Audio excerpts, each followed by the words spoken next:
Okay, at this time, we're going to go ahead and call the Budget Committee meeting to order.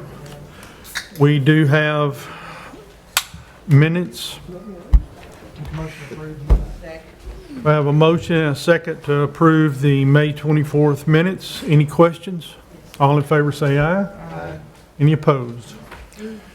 Okay, our objective this evening is to go through the needs list and determine what we're going to do with it.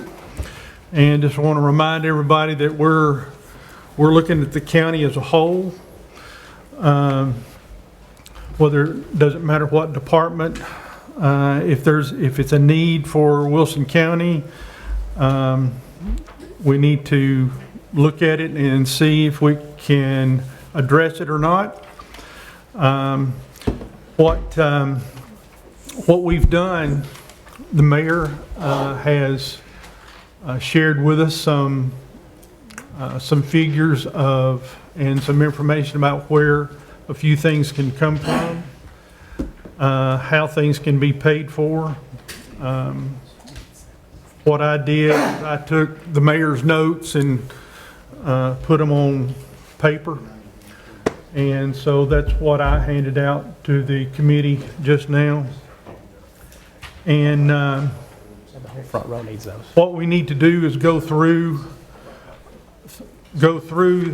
the needs, but what I would like to do is, to begin with, is ask the mayor to kind of explain his thoughts.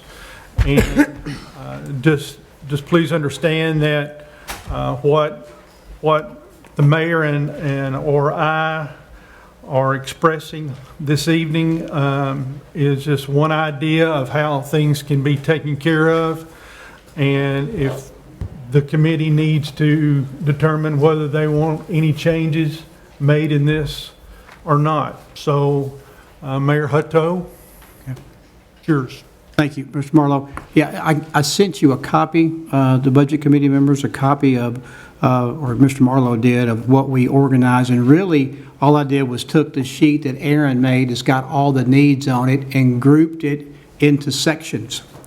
So, you know, we got $2,072,683 in growth money.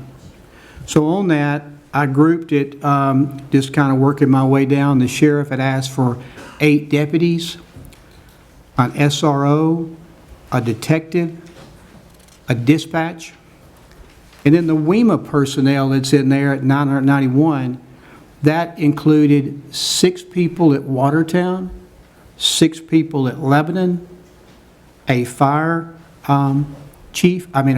inspector, and the items that go with them, like uniform and whatnot, all that's included in that. Judicial personnel there, if you go back and look at that's that part-time and full-time person there that they asked for. A webmaster, that would take the place of Peter Bear as we pay him to do that. Now we'd have somebody on staff to do that.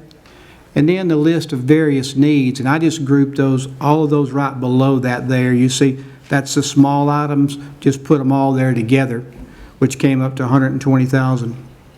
So that's roughly within $5,000 of your growth money. Now, the items that are not in there were the General Sessions Magistrate at $136,000 and the Planning Deputy Director at $94,000. That was at the end down there. And then you had 4 people that asked about pay adjustments: drug court, property assessor, codes, and judicial. So that makes all of the stuff that comes that needs reoccurring money. So what I would ask you to do, I guess now, is look at any of those items that you do not want to do and bring those up for discussion at this time. And then that would talk about your growth money. I'm gonna go through the whole form just so that you'll have an idea of the whole picture as you look at it.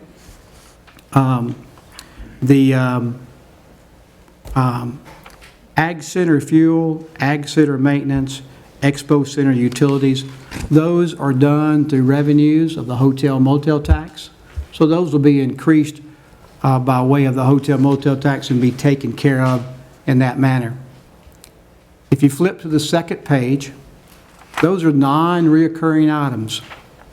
Those are items that are one-time deals that would come from your capital projects fund if you chose to do those. And that would be 8 deputy vehicles, an SRO vehicle, a detective vehicle, 12 person turnout gear for the WEMA people, MSA air packs for the WEMA folks, 1 bottle fill station for the west end of the county, a WEMA chief vehicle, Ag Center paving, Ag Center vehicle, Ag Center gravel, Expo ADA door opener, Expo electronic signage for the inside and 1 for the out, and Expo Center ductwork to repair. Those one-time items, if you choose to do those, are $1,011,000. The question that I know will be asked was, how much does the capital projects fund have in it today? It has $7.5 million in it today. Out of that $7.5 million, $2.5 million is obligated. So it really leaves you with $5 million left over. If you choose to take these items out of that, then you roughly have about $4 million. And in talking with Aaron, he suggested probably that we'll gain another $5 million through the year. So you could possibly end up with $9 million when the year ended up. But as we all know, we spend money throughout the year out of capital projects for one thing or another. But that fund has enough money in it, is what I'm saying to you, that if you want to take those one-time needs out, you can do that. The next thing that we have is state grant. We know that we're going to get $911,963 from the state. We'll get it sometime in July. We can spend it on about 5 different areas. So I looked through your needs list and said, hey, we can get these things off of your needs list out of that state money if you approve to do so. And that way we don't have to pay for it out of our growth money. So I listed all of those there, which included items from IT, judicial, sheriff's department, and WEMA, and spent almost all of that, maybe all of it, but $5,000. What we will do on this, anything I will bring that grant to you with all those items listed for your final approval on those $911,000 when we actually get the money and know for sure that we can spend it. The reason it's a little vague is that the last time they gave us money, if you remember, halfway, we went through all the work, justified all the needs, and the state said, I'll just take it and go on. This time we think, we were supposed to get $1.6 million, and they said since we got the ARP money, they cut everybody in half. So they told me the other day I'm going to get $911,963. So I just happened, and I knew I had to call to get that number up front, but we should get that sometime in July, and then they'll give you restrictions. They did the last time. IT, maintenance, emergency equipment, and maybe something to deal with COVID, and there was one other department. But that's the framework they did the last time, so I just used that same framework for this time. And so that covers the needs list as you see it. I will go over options for schools. The schools gave us a needs list as well for you to address tonight. The West Wilson Middle School addition, that's the addition and to close the gap from what the insurance didn't cover. Let's say like on a safe room, and there were some code upgrades that had to happen that were not there before that insurance had to cover. So they estimated the cost of about $10 million.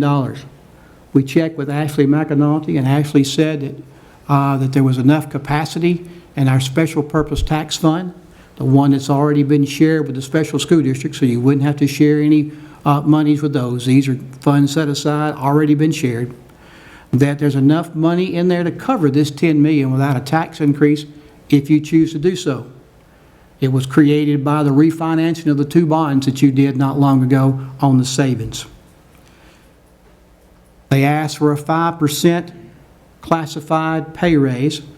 Remember, the sales tax went to teachers only, so the classified had not got a raise, so they asked for that.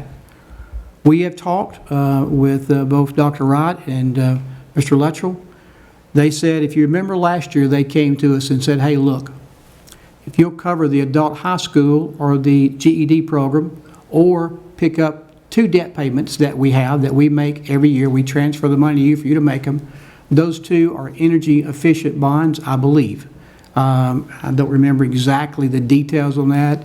Michael is not here tonight, but because he had a prior engagement, but somebody may be able to answer that. Aaron may be able to answer it.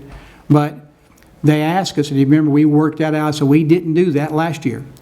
But they're saying this year, if you would make that debt payment on those 2 bonds, we'll take the money we normally take to pay that, and we'll give that money to give our classified people a raise. I talked with Aaron, and Aaron said that there is money in the debt service to cover those 2 bonds. I don't know the life expectancy, whether it's 3 or 4 years. I'm not really for sure. Aaron may know the details on that. I have not been able to find the details on that. So that's an option to do the 5% raise without a tax increase if you choose to do so. There has been some discussion about doing a capital outlay note for the first year roof program, which is $3.68 million. You could do a capital outlay note for, let's say, around $1 million a year for 3 years.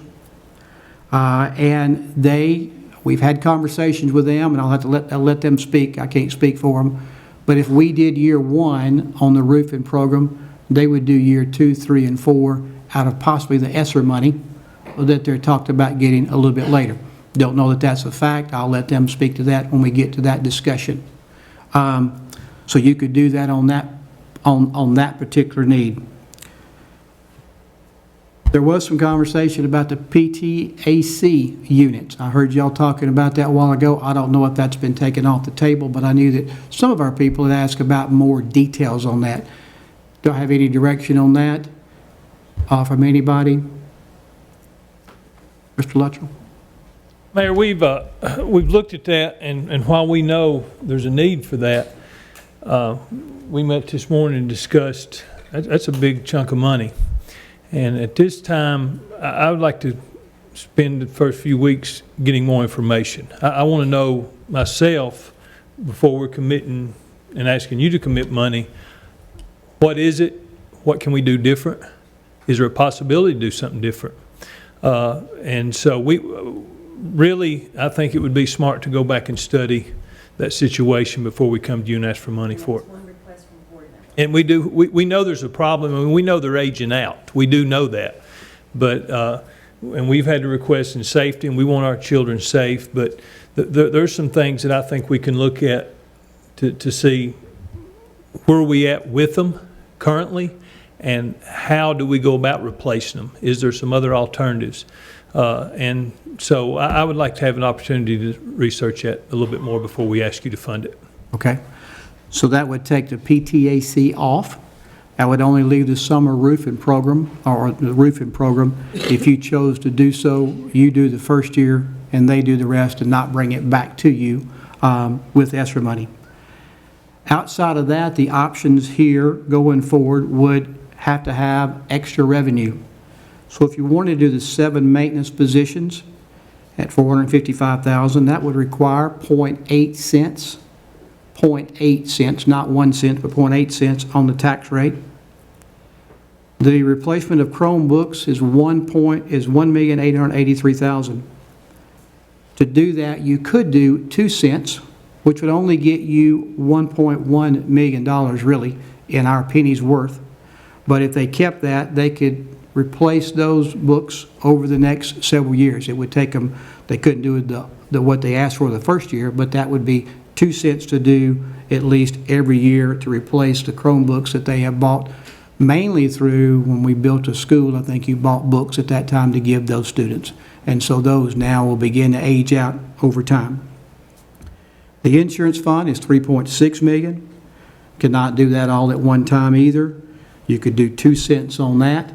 That's $1.1 million, and that could attack that for the next 3 years to knock that out and then be there for growth as time goes on.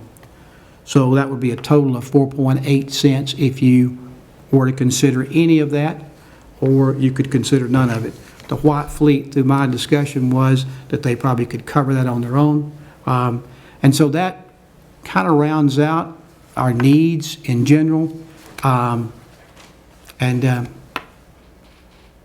Mr. Marlowe, do you want me to start back and go individually, or do you want to do that, or open the floor up, or Well, I can take any questions?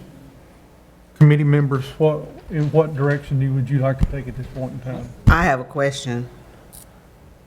Go. Okay, I would like to know the proposed, is there any kind of way you would know what the general fund for the proposed upcoming year, the general fund may be? Ending fund balance for June 30th, 2021, unassigned is one of the things that I handed out to you. I apologize, I don't have a microphone, but hopefully I'm loud enough, it doesn't matter. Unassigned fund balance, $17,722,683.66. So we'll have pretty much 17 million in our general fund, General fund proposed. off the new budget. I got pages and pages of how I got there, because I know that's a big number, bigger than it's been, but we've been talking for a while, this was gonna be a different kind of year for us. Okay, I'm trying to find it. And also, I know, so please don't misunderstand me, and please don't misquote me. I am not a strong advocate for any property tax increase. I know what the schools need. I understand what we need to do as a county to bring our students to where they need to be. But my understanding that the state reduced our tax rate to 1.90 or 1.88888 or whatever it's got, 1.90. I got it. Did you get a copy today, Aaron?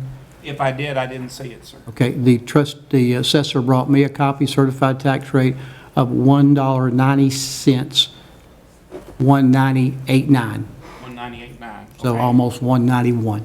Almost not 191. For my purposes, it's still the 1.9066 on the sheet that I gave you earlier, Okay. so not far off. Yes. So on the sheet, you'll see on your desk, he passed out the certified rate and the 1 cent tax increase versus the certified rate with the 5 cents property tax increase. Being in real estate, the average house now in Wilson County, the lower end houses are selling about $300,000. And I had asked Aaron if he would give us if we decided to do a tax increase. I know some of the people said they couldn't see it, they wouldn't do it. But I felt like if the state came in and reduced our rate to $1.91 and we added 4.8 cents, basically 5 cents back in there, that makes that a total of $1.95 per hundred as assessed value. So with a penny, I don't know if you got the page on your sheet, on your desk, you should see it. With a 1 cent, it would make a difference of $7.50, and with a 5 cents, it would make it $37.50 per thousand on the families in order for us to do everything that we needed to do. Correct? Yeah, basically, they would pay on a 5 cent tax increase with a $300,000 house, your tax bill would go up annually by $37.50. Okay, and I know most of us in here do not want to vote for a property tax increase. Lord knows I don't, because I've got rental property and it's breaking my back right now. But I just feel like that, if we were going to look at anything in depth and seriously, I just think now would be the appropriate time to do that. I know, I don't agree with what I just said myself, but I know it's the appropriate time to do it because we got things that we need and things that we've got to do. How else are we going to get past it, or how else are we going to get around it? That's just my sentiments, my thoughts, but, we got to do what we got to do in order to provide for our students.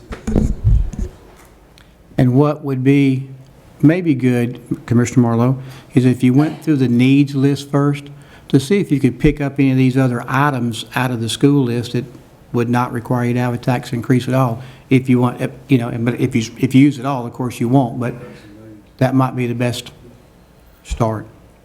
Well, let's do that. Let's look at the recurring items first, which includes the Sheriff Patrol, SRO, Detective, Dispatch, WEMA, personnel. There's a total of 13 people there. Judicial personnel, webmaster was the big ticket items. What was not included in that group right there was the general session magistrate and planning personnel. Is there Members of the Budget Committee, is there any changes that y'all see we could make to free up some dollars? I'm allowed to speak first. Sir? I've kind of did a few figures to try to get as much, I guess, bang for our buck as we can get without having to raise taxes, hopefully. But if we go to the needs list, if we reduce the sheriff's department down to 6 patrol officers, that's going to save $137,625.25. I think we can do it. If we reduce out of the WEMA budget, if we go keep the 6 Watertown in there, take out 3 of the firefighters or the EMTs or whatever, and the investigator out, that's taking out 4 positions, you're going to save $292,695. And in doing all this, you can add a part-time judicial magistrate, referee, put him as part-time and give $90,000 a year and say, this is what you have to use to sit there and try to relieve the load that you have on the court system. That also gives the judge a chance to kind of look at the person that they have in the part-time position to make sure it's working out. And it gives us a chance next year to look and see if we need to go up to full-time or if we need to leave it at part-time. So It also, let me interrupt 1 minute. So you're saying create a part-time position. on the judicial, For the coming year, and if it's working and the person in place. and we can talk about next budget year. Full-time. Is that 80,000 or 90,000? 90,000 for that position. That knocks off, about $50,000 off that. Go ahead and add the planning position back in there, the assistant planner, because the department has been so small for so long. Our county's never seen this much growth in the history. But that adds 94,000 to there. And on the school system, to be able to knock out some of the maintenance positions, and everything's about need, what you're doing. If we do 4 maintenance positions at $65,000 each, that's $260,000. And all the savings that we did on that, we can add those 4 positions, because there is no way that you're going to be able to hire 7 people this year, because you can't get people to go work at McDonald's or Burger King or wherever. But if we do 4, we're going to be $14,000 short as far as finding the money to change all this, to add the part-time referee, to add the 4 maintenance, to add the planning assistant, with the things that were taken out. And there's 2 things we could do. We could make the IT position a part-time position, because they mainly want to take care of all of our web stuff, websites. You could do that and let that work part-time with the money that they have left on there, and maybe work that up to a full-time if needed next year. Or you could leave that as full-time and find $14,000, which surely we can find $14,000 out of a almost $2.1 million budget or extra money. But that also frees up the maintenance positions on that. And Aaron, did you say we have 17 million in the fund balance? Yes, sir. And how much does the school system have in their fund balance? Oh, don't act like you're looking. I know you know. I'm just kidding. That's why I didn't turn around. Like to see what Michael came up with, because again, I think. His numbers been. But even if we take $1 million, if we take half the money out of our fund balance, it's going to reduce it down to 16 million. And if y'all could pay the other half, it'll take care of that. And that's going to be another item that's off the needs list for the county, and make it a little bit more bearable. And we could even talk about that later. But What was the last thing you were talking about, splitting? on the Chromebooks for the teachers and the kids, Okay. because it's almost $2 million.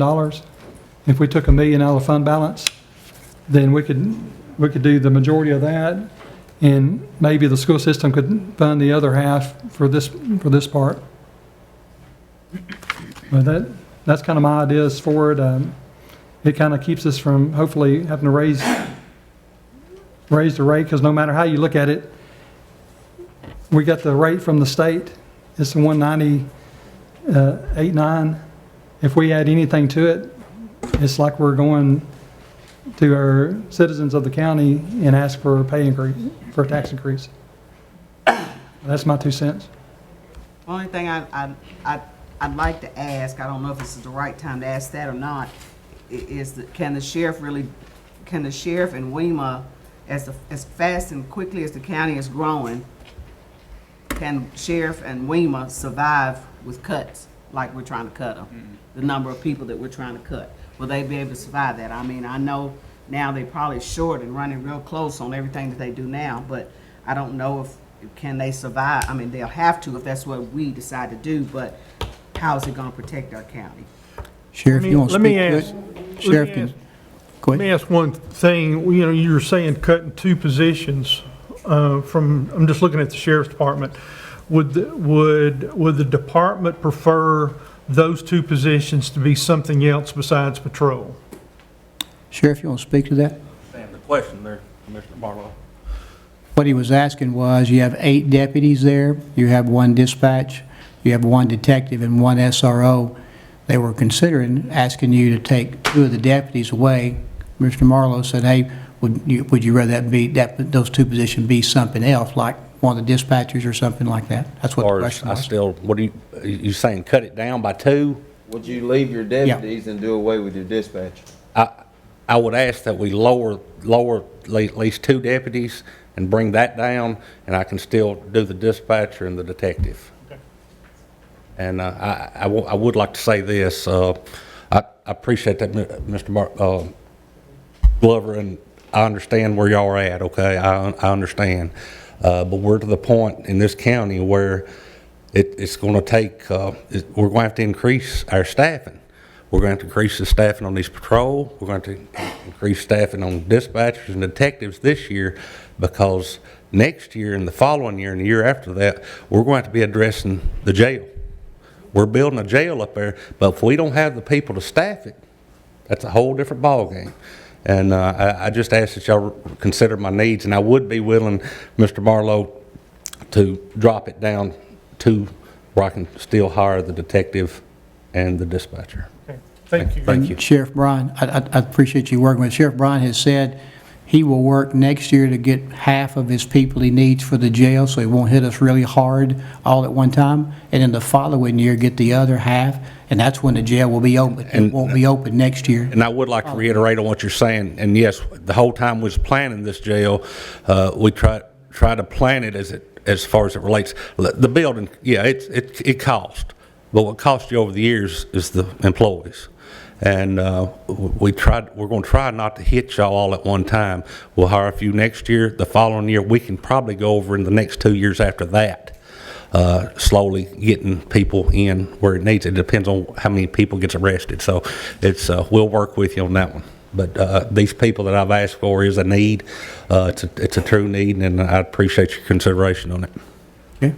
Okay, let me ask just looking at the sheriff's request, and if we cut those 2, that's going to affect 2 other, that's going to affect non-recurring items as well, and one-time expenditures as well. So that's a decrease in those 2 as well. It's going to But- 68,000 on the vehicles and around 10,000 on the turnout gear. Okay, but what my question is the committee good with that part of the budget, our needs list, cutting 2 from the sheriff's department? So that'll give the sheriff 4. 6. Give him 6. patrol, One SRO, 1 detective, and 1 dispatcher. Yeah.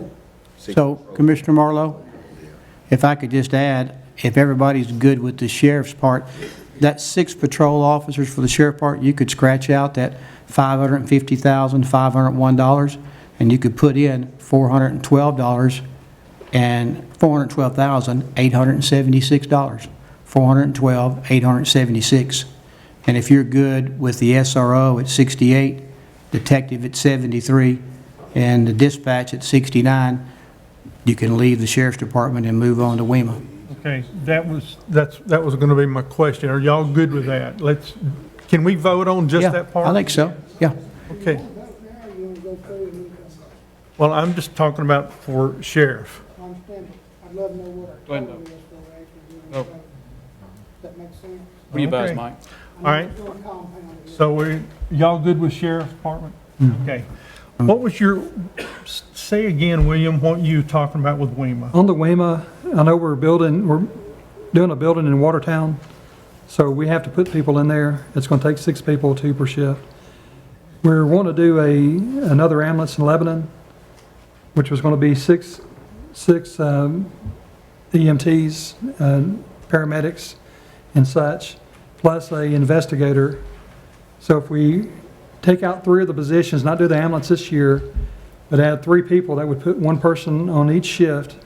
Because if y'all remember, we were hit pretty hard as far as on overtime this past year. Part of it was COVID, part of it was people out, part of it's vacation. That would allow 1 person on each shift to be able to help cover the people that are sick, people that are taking vacation, and those kind of things. So it'd be 6 people for Watertown, 3 people to go on each shift to help cover shortfalls, and take out 3 positions as far as for the ambulance, and take out the investigator.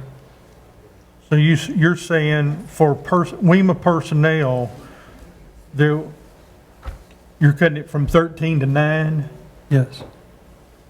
And that will save $292,695 if we do that. 292. $292,695 approximately. I'll say that. Okay, you want to speak to that?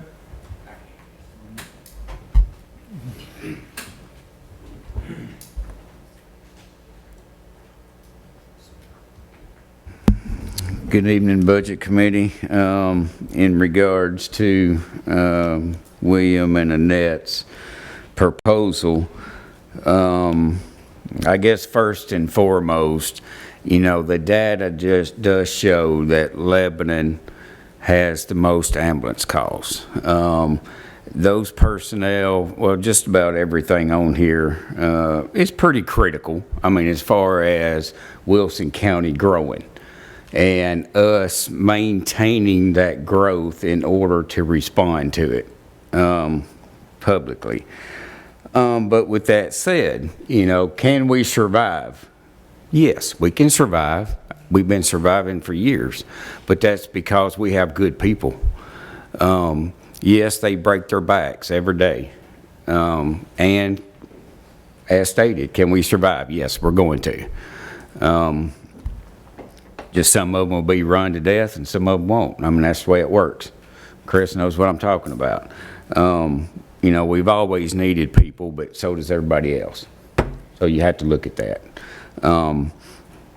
Then fire investigator, to me, that is going to be a need that we need to look at. But as far as this time, yes, I'm okay with doing away with that.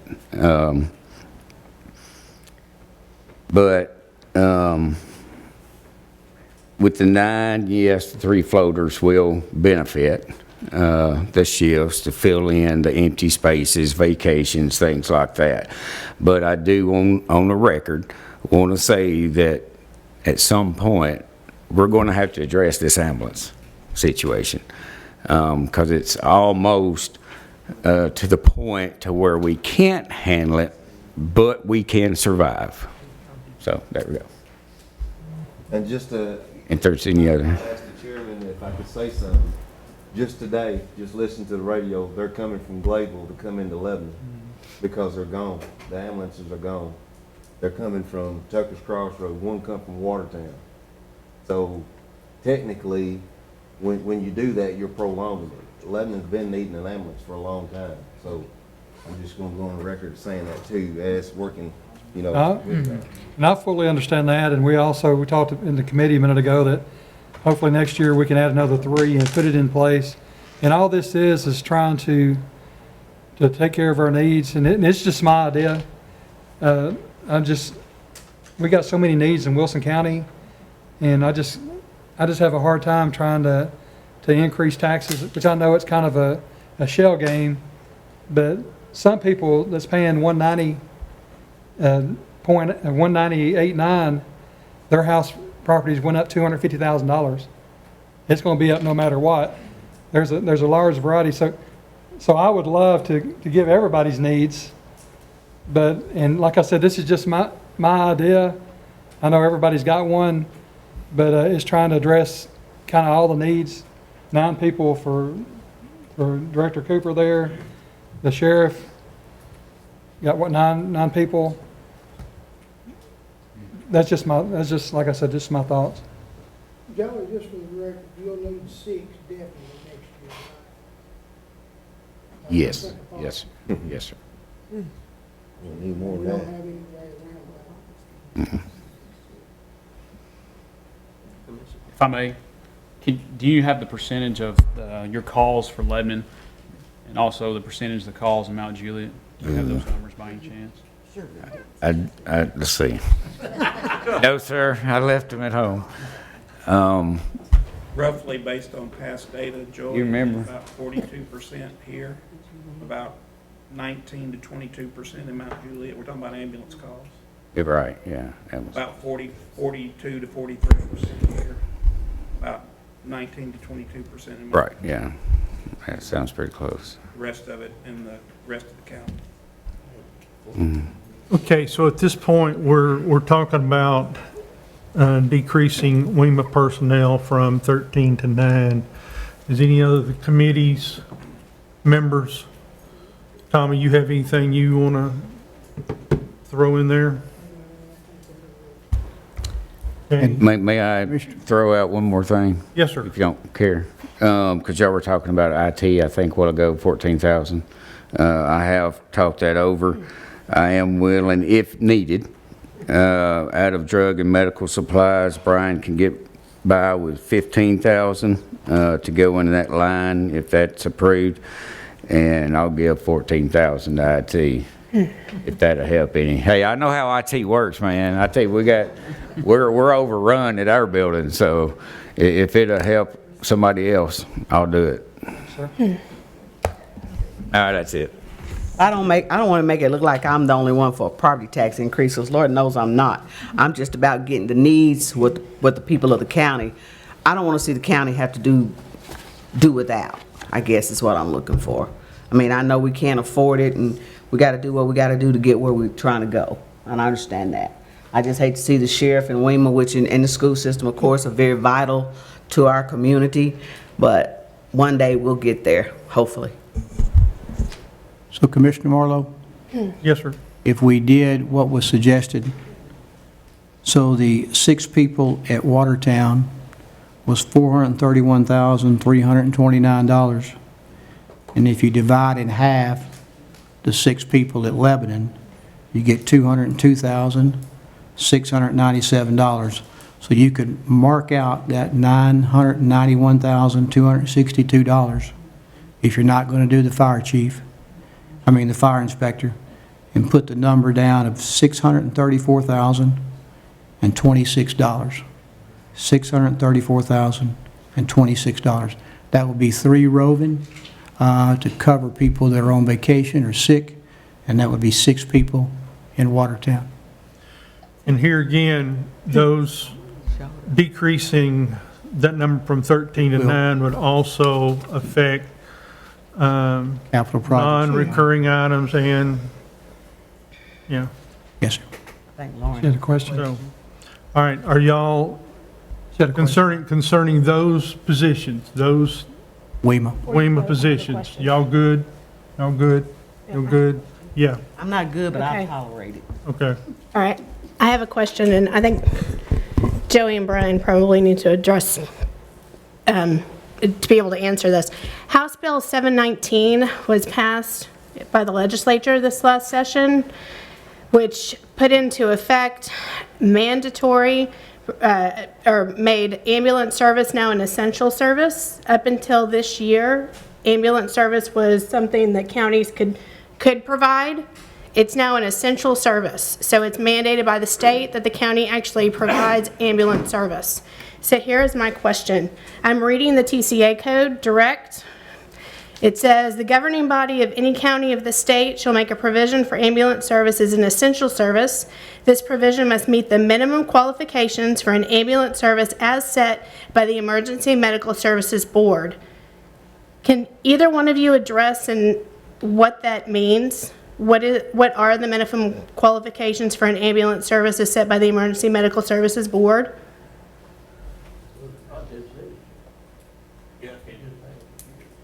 I just want to make sure as we talk about staffing ambulances now that it's just an essential service for the state, that we actually are following the new TCA code. Sure, it basically, the State EMS Board has that set up of classifications, and we meet the highest classification that's out there at this time. Now, they do not set any minimums on staffing or population or anything like that. You could have one ambulance for the whole county, or you can have 20 or 30 or whatever. It just goes back to an essential service, really deals more so helping in grants and things of that nature, but it does not set any staffing levels whatsoever. Okay, that's what, I just wasn't sure, so I wanted to ask the question we were discussing. Okay, Mayor Hutto, the IT webmaster, didn't you say that those funds were already being utilized somewhere else, or are we paying somebody else to do that already? Ken is here tonight. Aaron may be able to speak to it as well. We are paying some amount of money to Peter Bear to change our website things, okay? That's over my head. And here Ken said we could not have to pay him. We could pay our own person, and then when he wasn't doing that, we could use them as another IT hand going. Ken, can you speak to that? Absolutely, and what you said is correct. We're paying Peter Bear on average for the last 3 years between $25,000 and $28,000 per year, and when we make requests, they're not. Sometimes they are timely. I'll give them credit for that. Sometimes they're not. But we don't have control of our own websites throughout the county, and we should. And the reason I asked that question, you've put down, $59,540 for that, but some of those funds, $28,000 of it can go toward that 59, I assume. I'm sorry. Say that. Yes, sir. You're correct. He's saying instead of paying that expenditure out on the other, that we would have that funds coming. I think that's true. I don't know if it's enough to bank on for sure, but it definitely will add back. I think those things you've done over time is how you've built the fund balance that you've built. Again, but you could say, hey, could I get 25 and knock that off the 59 and just maybe count on that? Again, it's kind of a guess, but the reason I asked that question, William, I know you said cut it to half-time, but since we've already got some of the funds for that, I wouldn't see any need. Yeah, it was just an option. 14,000, surely we can find it, like I said, between it and our budget to have to do that. I think somebody offered the 14. Okay. Concerning the recurring items, then, where are we on the recurring items? Are we good with what's left on the piece of paper, or? the only thing you've got left there, of course, is the judicial personnel. If you're good with that one at 144, which is part-time and full-time. If you're good with the IT webmaster, and then those various needs is that list below. So you would kind of want to look at those and see if there's anything there that you are not happy with. I can go through them individually if you want me to. Or I think everyone has a copy of it now. they do. So on the various needs, is there any questions or concerns there? No, sir.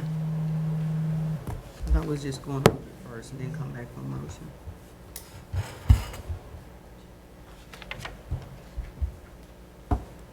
Okay. That's all of the recurring items then. And that gets you to a total of $1,582,893 for you now to address your magistrate, which is left, and your deputy director of planning next. if you'd like to consider those. Will you say that number again, please? $1,582,893, if my math is correct. So that's after the various needs. That is after the various needs. Yes, ma'am, and I'll rerun those numbers while you're talking, just to make sure. So that That doesn't gives sound right. us about 500,000 left. Well, it's not, yeah, plus you got the 260 for the school system for the maintenance positions, judicial referee, and then the planning assistant. What do you have come up on that, Mayor? So I do have that. I refigured $1,582,893. I think the next two things you'd want to address would be your judicial referee, if you're wanting to add that at 90,000, and then your planning personnel at 94 before you go to the school system. Mike has made me aware that we'll need to talk before we start doing that, because we probably have to move pennies. I can't move money out of one fund to the other. You can't move money out of the general fund into the general purpose school fund. The only way you can make that adjustment is to adjust the pennies on the tax rate. Keep in mind, once you do that, that stays with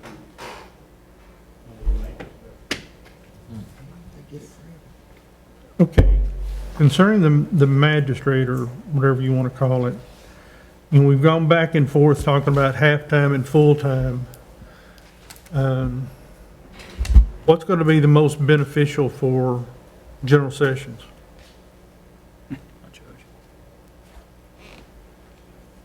Most beneficial is going to be full-time, but as far, He asked for, well, he talked before about that they could make around 100,000 work as far as for part-time.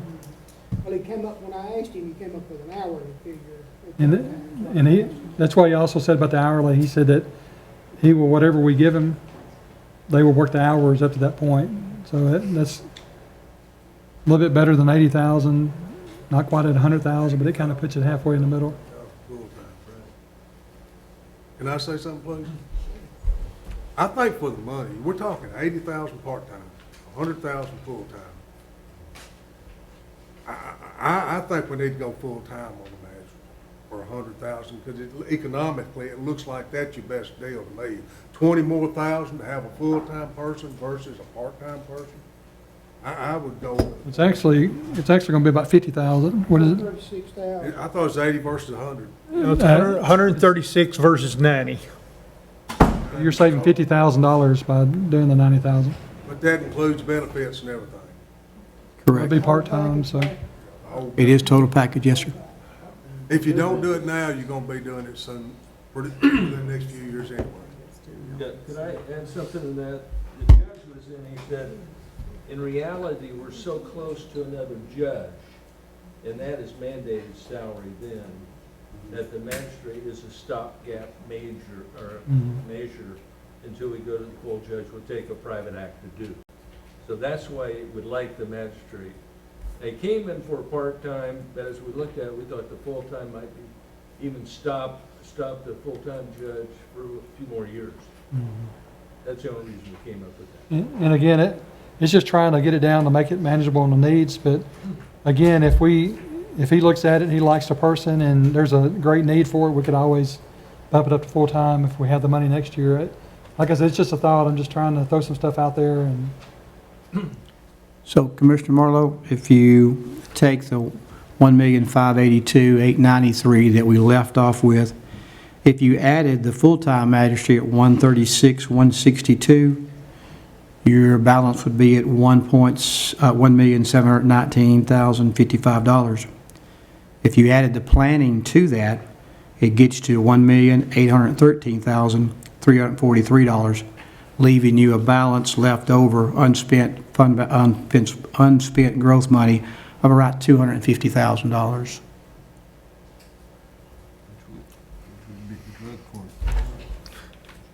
Okay. And should we nail that down before we go down to anything else? I think so, yes. I think you want to go ahead just like you've been doing, and mark out where you're at on this, and then we'll adjust the capital project funds and the one-time funds, because if you don't spend those, we just don't spend them. We got them left over, and, just like that grant we're talking about, everything you knock off of there that you decided not to fund just becomes funds we can spend somewhere else. I'm going to bring that to you anyway. So, yes, sir, I think you need to figure out, do you want a full-time or a $90,000 juvenile referee, and if you want a deputy director. And if you want both of those, then I can give you the numbers on those. So the leftover, if we put both of those in there at, Full value? yes, sir, what was left over to what? It's going to be what's left over. Yes, is sir. about $259,000, which is really not enough, Aaron, to slide pennies over, because it's going to be a half cent, correct, Aaron, or less? Yeah. Just ask me the question again. Yeah, if I had growth money left over of $259,000, and we were trying to cover those maintenance people, those are $455, so I don't have enough to slide the penny over, as Mike said, because you don't have a penny left of growth money here at $259. There'd be some fraction of a cent if you. Yes, sir. Yes, sir. Yeah. So, but you could cover both of that, the full-time magistrate and the full-time deputy director of planning, at $1,813,343. You'll have $259,000 of gross money still left if you run across any needs. That could go back and fund those 2 deputies that were asked for, or they could fund another person or 2 at WEMA. I mean, that's money, it's growth money, or you can put it in fund balance. Just let it be extra. Another question, are we gonna end up with like $14 million in our fund balance? I think we need to let Aaron speak to that later on as we go. We've got a hefty fund balance, but remember, we didn't do anything at all last year. And he'll have some remarks about all that when he gives his talk about, in a minute. I'll let him talk on that. Before we vote on a tax rate? Yes, he's going to do a summary here. When we finish giving out the needs, and I think we turn the floor over to him and let him tell us where we are. Okay. Well, so what you're saying, we're unable to sit there and send the $260,000 over to the school system for the maintenance positions? You can only transfer pennies over, and when you see that, like the 251, so many pennies went to education, so many went to general fund, so many went to roads, you would have to move those pennies to give them, and a penny's $595,000, is that right? Told me 583. He'll tell you. Told me 583. So if you're looking, the statement that I caught, Mayor, apologize, I was looking at something else. The statement that I caught was basically you set a tax rate for the school system to support itself. And basically that's maintenance of effort. It's theirs forever. You don't take money out of the general fund and pay for something for the school system. That's not legal, in fact. But I thought he said we could move pennies though. You can move pennies. All day long you can move pennies. You can reset your tax rate and give them money. Right. You can raise your tax rate, you can take money away from any other fund you want to and give it to the school system. But didn't you tell me today that a penny was bringing 583,000, and I thought we said something about a half a penny, which is 559, give or take some, might not be right on that. What we were talking about in that regard, Ms. Annette, if I was on the same page, was he said we had 250,000 left over and we needed 445,000 for maintenance personnel. If we reduce it down to 4 personnel, then it's going to be around $260,000. Okay. Okay. All right. So if you want Not bad to on move that. whatever fraction of that cent is, I'll figure out. We can, and cover as much of those people as you can. If it doesn't cover the whole thing, it doesn't cover the whole thing, but I'm sure it gets them close enough. And I need to speak to that, y'all need to, we have to go through this every year. Y'all give them money, you can't tell them how to spend it. They can tell you what they need, but the bottom line is you give them extra dollars. And the school board makes that decision. We'll give it to them next year.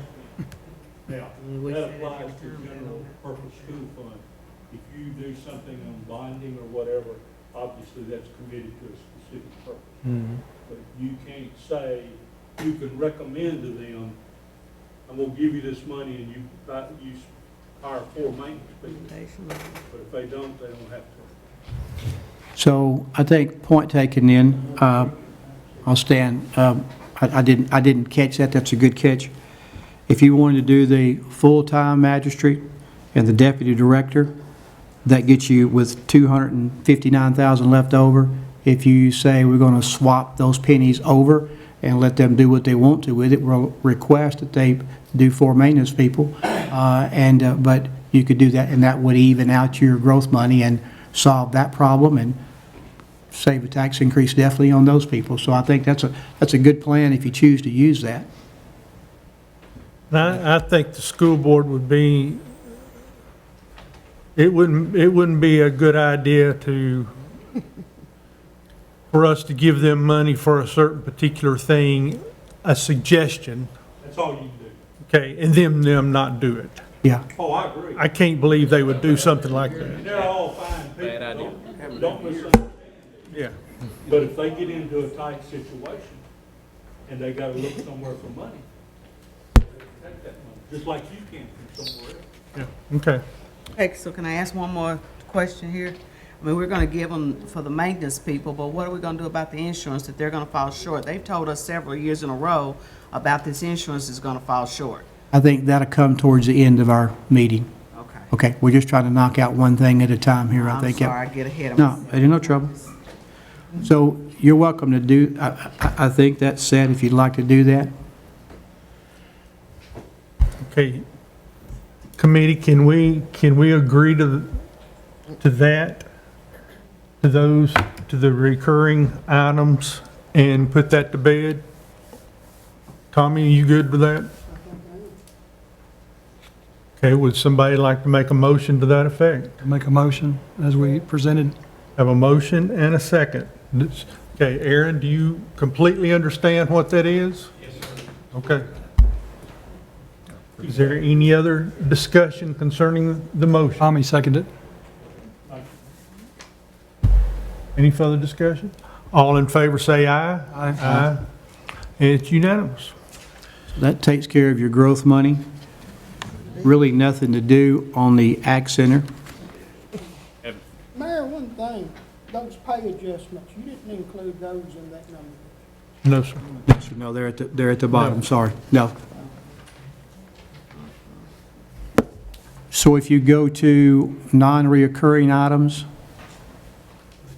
and you went away from the 8 deputies to 6, you would only need 6 vehicles.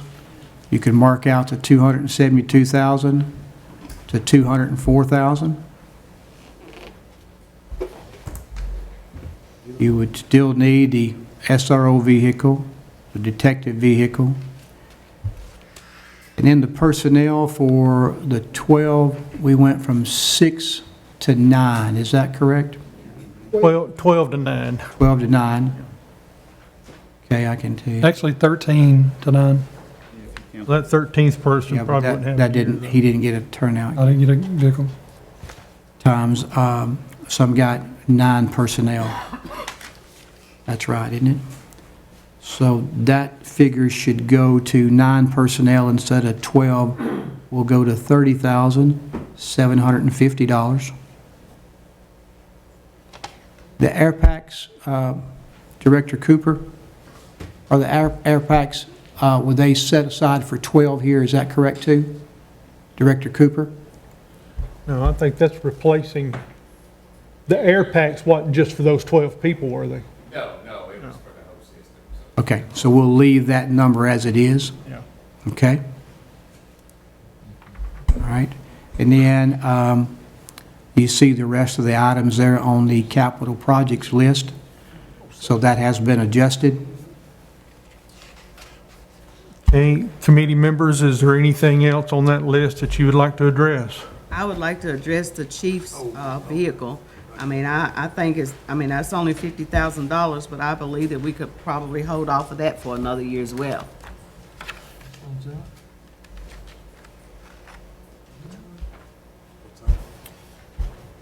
Okay, anybody else would like to speak to that? Joey, want to talk about it?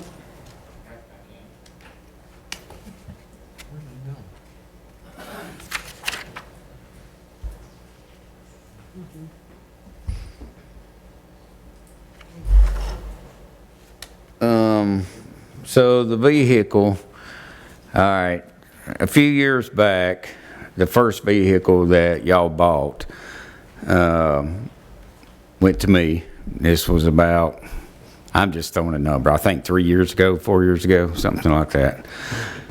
Okay, and then a couple years later, maybe the next year, you got us another one, which went to Jeremy, which is the fire chief. So during that process, Brian's vehicle, which was one of the 2005 Dodges that we had, broke down. So, and it broke down to where it stayed in a shop for like several months. So out of the kindness of my heart, and I got cussed for it, but I did it anyway, I gave him my vehicle, the one that I was in, just so he would have one. So this vehicle is basically for me, because I'm driving one of the 2005 Dodges, just so my chiefs would have the new vehicles. That's just the way I am. So, and it, of course, it has 105,000 miles on it, in which we got one in the shop right now getting major work done on it. So mine's the only one that hasn't totally went down yet, but, you know, knock on wood. And these are all rough miles. Let me throw that out there. 132 is not civilian miles. These are public safety, because the shift commanders started out with these vehicles. So, I mean, they've had a rough life. Probably not the word for it. So my plan, my future plan for these vehicles, and I think we have 3 of them, or 4, is instead of buying a brand new vehicle to run out in the woods and put out brush fires, why would you not use older vehicles that you have to make brush trucks out of, instead of sending a new truck off in the woods? It don't make any sense. So we have this plan that that's where these vehicles are going to go once they get fixed and administered. So anyway, that's what that vehicle's for. Now, again, back to the question, can I survive in it? Oh, I'm going to survive in it until it breaks down. The only thing I look at is sometimes I have to take a lot of trips out of town, and that vehicle sometimes is not going to be dependent to do that when you want to drive way off somewhere. So that's the story behind the vehicles. It's a 2005 vehicle with 132,704 miles is what you sent me. Mm-hmm. Any other questions concerning the vehicle? Thank you, sir. Yes, sir. Can I ask a question? Can I ask a question? Sure. Are y'all allowed to swap out vehicles at all at any time? Say, if you're, you know, you got something going on, you're afraid to take your vehicle, are y'all allowed to swap them out at all? Swap them out. Are you all, well, I mean, do you always have to just drive your vehicle?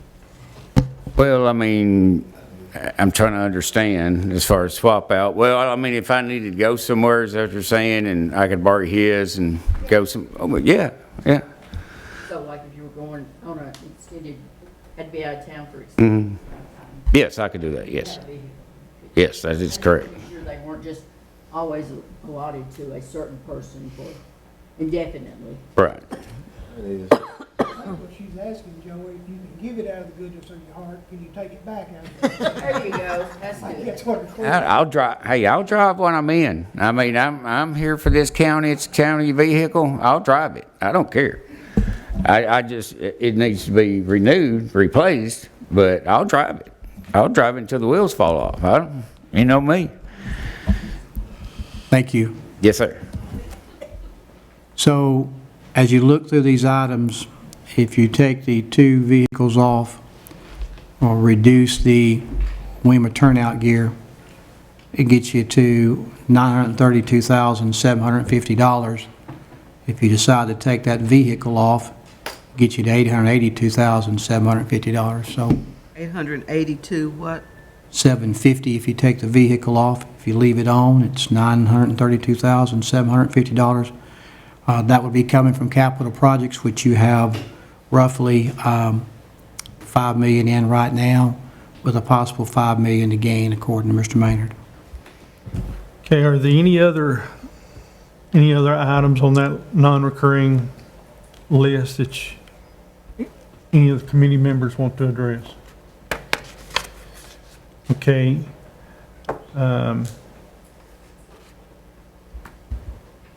Concerning the sheriff's deputy vehicles and the WEMA personnel turnout gear, that's a given. I don't know if a decision has been made yet about the WEMA vehicle. Do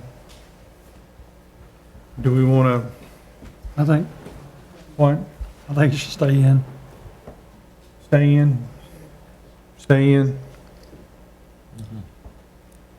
Okay, is there You leave anything else concerning that list? So if you leave it in, it's $932,750 to come out of capital projects. It's the dumbest And 32. thing I've ever seen. $932,750. That's what you're doing. Okay, I don't care what she does. somebody like to make a motion concerning that non-recurring items list? Okay, Tommy made the motion. I'll second it. Okay. With the only changes dealing with the deputy vehicles and WEMA personnel turnout gear. Correct. Okay, any other questions? Okay, all in favor say aye. Aye. Opposed? Opposed. Okay, Moving forward, do you want me to move forward now? yes, sir. The state grant is where we took all of those items that we could get out of there and listed here. You don't necessarily have to approve those not unless you want to. I will ask you to approve them when the grant comes in. But if you want to knock any of them out tonight, you can knock them out tonight. But these things can be addressed through that money and not have to come from your other monies. But I'm open to whatever you want to do tonight on this. I just want to give you a list of what could come from there. We will reduce those, like where we reduce the deputies and that kind of stuff. I'll go back through there and reduce that to where it needs to be, but the rest of it is there for your discussion. Mayor, I guess my only concern is, and we can only trust that this amount of money will be coming in, is what if it's cut? What if something happens with a portion of this money, and because there's a lot of things in here that relates to what we've approved already for these other personnel, for WEMA and sheriff personnel. Sure. Those things that you've already approved would either come out of capital projects or out of our fund balance because they're a part of the train that you've already set sail on. The rest of the stuff you just wouldn't purchase. Those things that you've got your head already in, you'll have to. And so far, we're in good shape in capital projects, and he told you we're in good shape in the general fund. There are one-time items, they're one-time funds, and so they're not reoccurring needs here. So, but that would be, if they said, hey, look, you're not going to get to $911,000, then we would come back to you and say, hey, we need this out of capital projects or out of the general fund to fund it one time. Hopefully, you know, what they told me is the truth, but. Okay, well, committee, is there anything on this list that we really need to address at this point in time, or? Two things, the solar battery generators and the voting system. Before you do that, something that I'd like to say, if I understand correctly, for mine and the mayor's conversation, a lot of the things on here, we can purchase. But if we choose not to purchase them with those funds, there's a possibility, like some of the patrol cars, we could use those funds instead of taking our money out of capital projects. Mhm. So there's a chance for us to have a savings here and not just buy things because the money's available. Mhm. So, go ahead. I just want a little bit more clarification on the solar battery generators. I know we talked about it briefly last week, week before, and the upgrade on the voting system. That's 320,000, just those two items. Ken, could you speak to both of those, please? Yes. Ask the question again, please. There's two items that equals 320,000, the solar battery generator and also the upgrading the voting system for the commission room. Yes. The solar power generators would actually kick into effect if there was a power outage in any of the buildings. And what we're having now is when we have inclement weather and the electricity flashes, not only are we down a lot of times, or I mean, whether it be 5 minutes or it be hours, but when the electricity comes back on, it comes on in a huge jolt of electricity and it fries a lot of equipment. And if we got the solar power generators, that would act as a failover. And once electricity went out, within seconds, it'll just kick over to solar and we won't skip a beat. And we also don't have that surge of power when the power comes back on. What's the difference in this and like a diesel generator like the sheriff's department and different people use? That's the only difference. The gasoline power has gasoline. This one is just just solar powered, and there's no moving pieces to it, so there's no maintenance as well. It'd just be on this building alone? I'd like to have it on as many buildings as we can cover. But the 120 just covers this building? No. 120,000? No, this, in that figure, I believe it was this building, judicial, and Sheriff's Department? Sheriff's Department, wasn't it? Sheriff's Department. Thank you.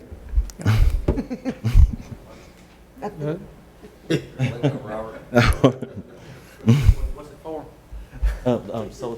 Solar power generator. We've got generators.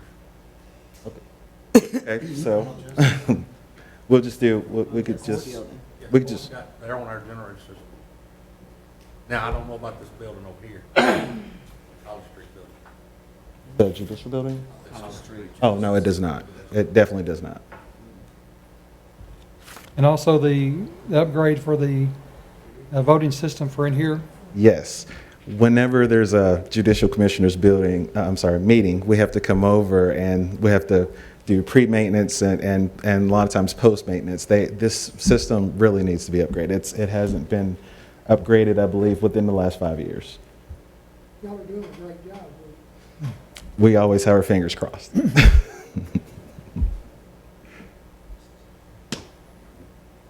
Thank you. Well, does the committee want to take any action concerning this at this point in time, or just wait and see if the funds are there? I'd like to wait, but that's just me. I could go along with it. If we cross those out, we could definitely pay for something else off the capital projects. And then if it becomes available, we'll pay for it out of the capital project, that pay for this out of the capital projects fund at that time. But I just can't see the need. I'm like 300. Just wait. We can just wait until the money's available and see which way to go. Yeah, I think the simplest thing to do is just wait till this money comes in, see what strings are attached to it, or you can spend it at. And then if you can buy anything that you're buying off of capital projects and you don't spend all the 911, you can decide that when the 911 comes in. That's what I was saying, bring it back to you. And the other thing worries me about that, Mayor, like we was talking this afternoon, Uh-huh. like, say the cars do become available on this 911, but we've already purchased them. But you won't purchase them, I don't think, this quick. I mean, you're just now getting your budget approved. It'll take him a while. We'll get this in July. So in July 31st, we're supposed to have this. Chance of it running over top one another. Well, I think we'll get this in July. We won't have purchased the vehicles for the sheriff yet at that particular time. There's none available. Yeah, not available. So, but we'll make sure that if we cover this 911 before we do any capital project purchasing of the sheriff's vehicles. Anything else you want to hold off of there? Okay. So, I mean, we can definitely do, that's why I said I'd bring that back to all of you of how this money could be spent and what it would be spent on. And then at that time, you guys can decide, yeah, we want to spend on that, or no, we don't want to spend it on that. But now, there'll be several of these things changed, Mayor, right? Where we didn't fund as many deputies, like deputies' uniforms. Yes, sir. I'm going to go back, yeah. I'll just delete that. There'll be no need to put those in there, yeah. but you will get a chance to approve the $911,000 when it comes in. William, in your motion a while ago concerning the first motion, how many maintenance positions were you in? 4? 4. Okay.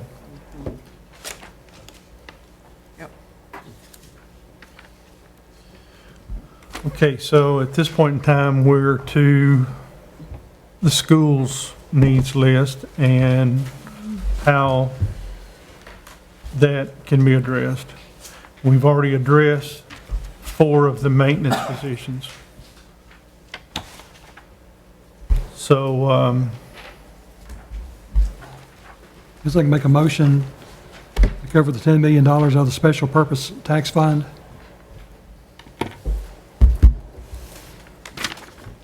or, Say that again, I'm sorry. or the 10, For the $10 million that they're asking for the expansion for growth.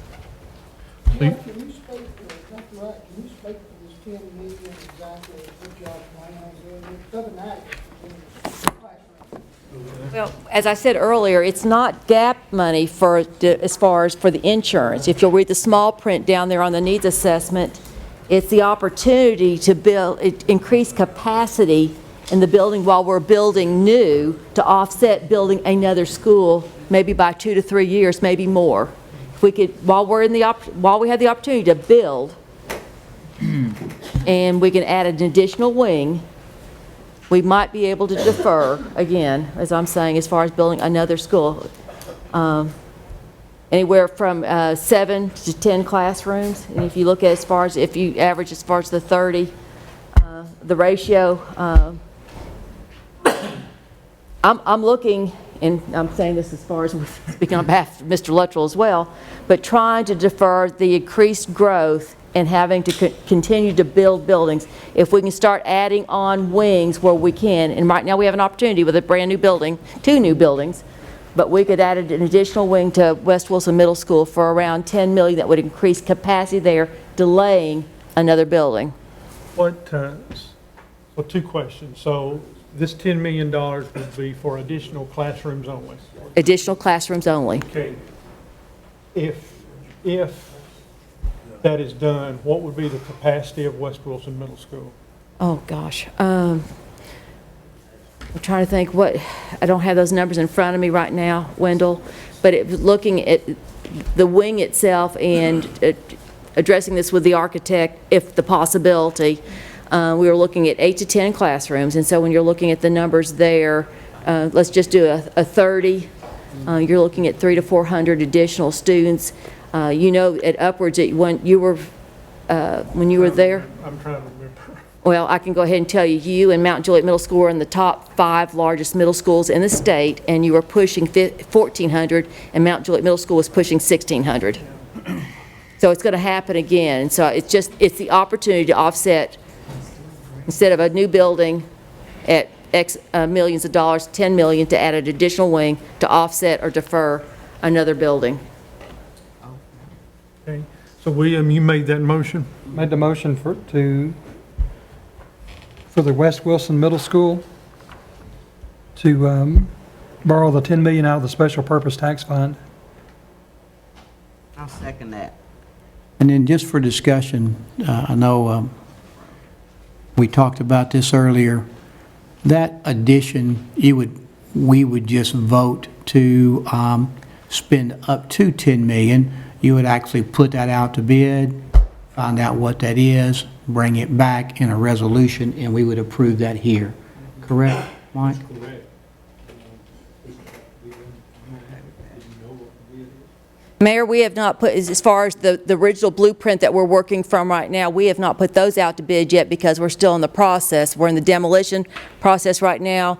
Prints will go out for bid, so we do alternates if needed with, Wendell shaking his head, he knows what we're talking about. Could that just be an alternate? It could be an alternate as far as that would be added, as far as what that cost would be for the additional wing. And so I think what I'm hearing is that we can dismiss this as far as a need for a tax increase somewhere down the road, and that all we're saying tonight is When you get that ready, we have the capacity to do that, and you would bring that back to the full commission for that vote then. We're not voting tonight to set aside 10 million. We're just saying, hey, we've got an answer when you bring it back. I think Okay. that's what I understand. Is that what you're saying? Is that what you're saying, William? Yeah, because we're not going to set aside 10 million, not knowing what the value, what we need right now, and we're not going to put it in the budget. We just know the options there, and we don't need to worry about a tax increase to do this if the commission, when it's time, is ready to do that. So Mayor, if I understand correctly, then once we put the plans out to bid, as far as that we've done, as far as alternate, 1, alternate 2, as far as, and whatever that would equate to as far as what it would cost for the additional wing that we could bring back to the commission, is that what you're suggesting? Bring back to the commission that time, and the capacity's there for them to approve it if they want to do it without a tax Okay. increase. The option's there, and that's kind of what I thought we were saying tonight, because you really can't set aside the money, and there's no need to do that at this point until we know for sure what the money is. Yeah. And Mayor, before you came in tonight, too, that was one of the things that we also shared, is,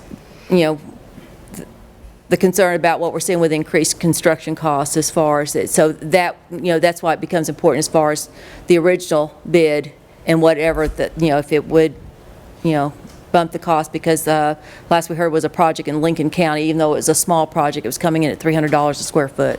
So there's concern there.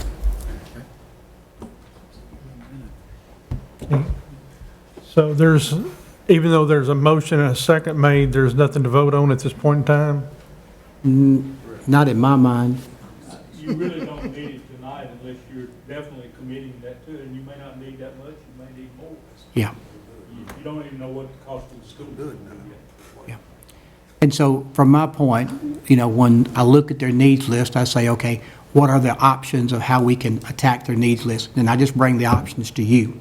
And of course, if you're going to set the tax rate tonight, and you were going to need tax pennies to do that, you would need to know that tonight. I think what we're saying is, you really don't have to have a tax increase to do this if you choose to do it when the time is right, and they'll bring that back to you. So there's really not a need there, but there's not a need to do anything tonight, just for the peace of mind to know that we can do it if everybody's on the same page and wants to do it. So even if you bring it back, we can still take the money out of this special purpose tax fund, correct? Yeah, it's not going nowhere. It's there. So it'll be there for you to use if you choose to use it at the time they bring it back. Yep.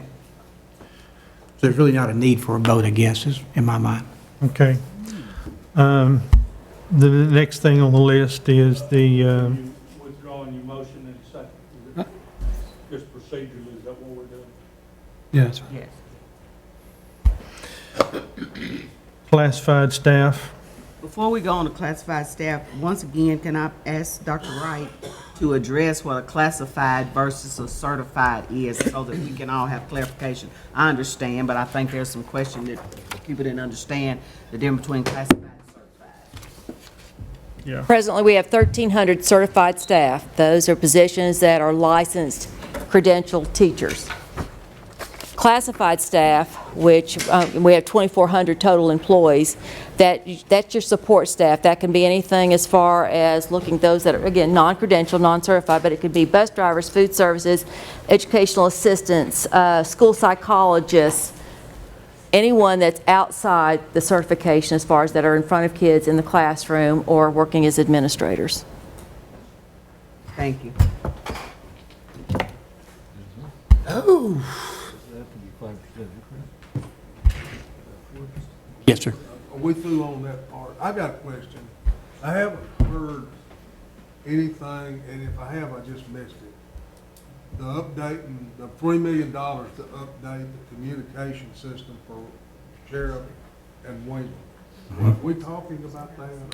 It is on the needs list. What we have discussed is we'll try to get that from the ARP funds. We think there's an opportunity there. They may shoot us down, but we've got some language we're going to send to them.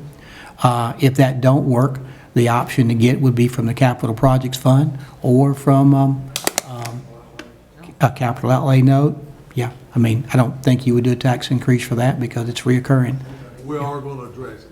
Yes, sir. The sheriff has let us know that's what he needs, and I think Kenny'd already talked about that. I think it was Okay. already on that paper. Yeah. Okay, concerning the committee concerning the 5% raise for classified personnel.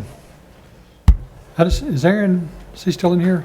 You went to use, get some. Did we ever figure out how many years did Aaron come back? I know you talked about when you came in, about how many more debt payments we had. I really, I was unable to find what that was. I don't know if either one of the school personnel people can tell me. Do you, either one of you guys know the debt, what's left on those two bonds you're asking us to take over in place of the pay raise?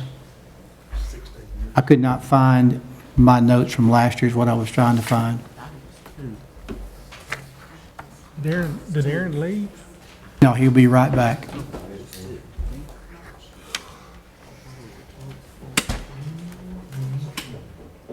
the deuce. Drop the deuce.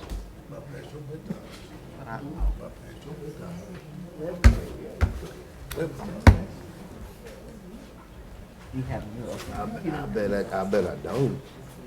There you go. Aaron? That don't happen. Aaron, do you know the amount of money that the bonds will require? I know when I talked to you, you said we had enough to cover it. Yeah. The question was, give us some details, would you? Now, there's three that we bill that you guys pay us for. There's the 2010 energy efficiency upgrades, which I was just about to look these up, and I forgot to do it ahead of time, Mayor, but I have the bill that I sent this past year. That's out of Fund 152. That's $953,577. Should probably pull up a calculator while I'm doing this.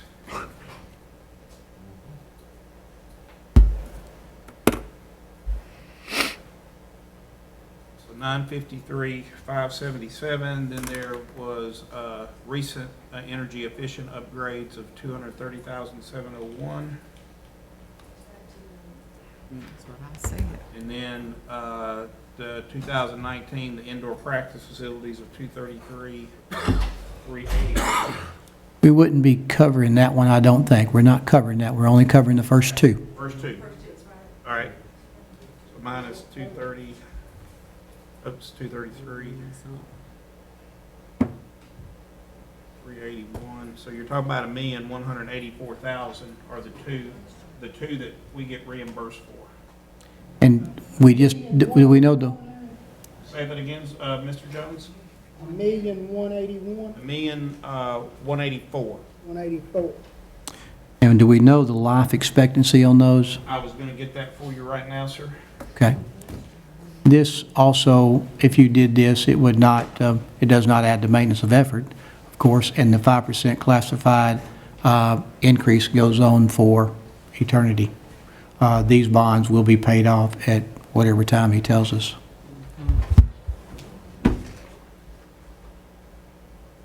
The energy efficient upgrades were just refunded in with several other things. So they were originally, and we just go by the original payout schedule. So the 2010, I'll have to look back at a different schedule because this is the refunded schedule. I have to look back at a different schedule and tell you exactly how long before they would pay out. Give me a minute. So Mayor, where would the $1.2 million come out of? Come out of the debt service fund that we have today. And Mr. Maynard said there were capacity to do that, is what he had told me. Yes. If you want to do that. There is capacity to do that. Our debt service fund continues to do well. I moved all the refunded ones to the back, I think. Bear with me. Sorry I didn't do this ahead of time, Mayor. No, we're good.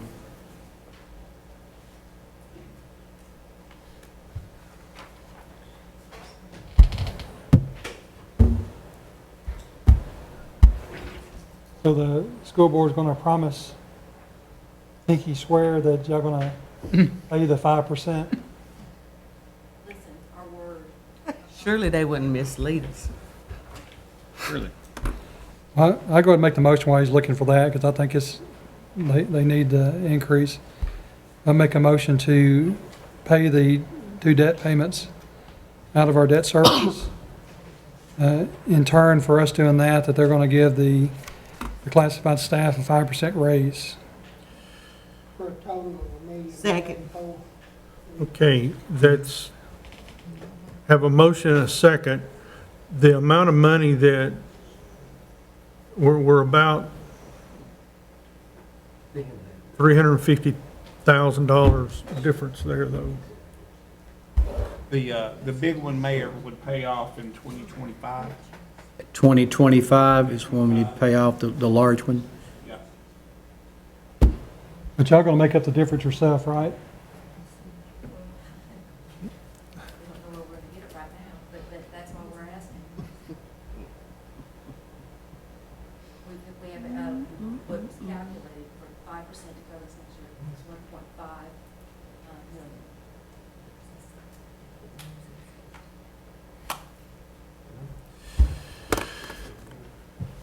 We're about 300,000 short.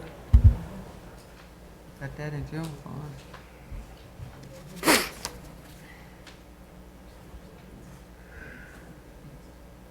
The 2020 doesn't mature until 2035, sir. 2035? Yeah. And that payment amount, by the way, will go up over time. This schedule, they're so large, they print on multiple pages, but the energy efficient upgrades, so starting in about 2026, it's going up from about 200,000 plus a year to about close to 600,000 a year, 600,000. starting in about 2026. Huh. Okay, so what we've got is you'll be paying $1,184,000 at least for a while until 2025, and that one will drop off, and then the bottom one would increase, he said, to 600,000 and stay in place until 2035. So for you to do that would allow for them to give a 5% increase, or you could say, we can't go that route. You know, that's too much on the far end as far as the pay. I would have to run the numbers on that to figure out exactly how much money that is. Or if we swap it out, it may be 4% or 4.3 or 4.5 or. John, we're in a desperate situation maintaining people we have, and we're competing with surrounding districts are paying far more per hour than we're paying. I gave you the example with Rutherford County alone, where we're paying $10 an hour and they're paying $13.25. You can go to Wendy's, McDonald's, make $15. That Not that had a one, raise in 4 years.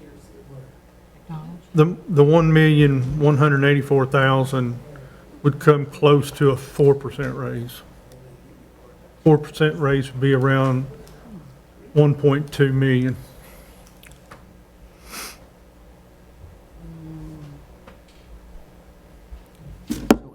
Aaron, is there a payout on that last bill, that 230,000? Does your numbers didn't give you what the payout is, right? You want to know what the payoff is as of today? Well, If we could, we can't, but what do you want to know?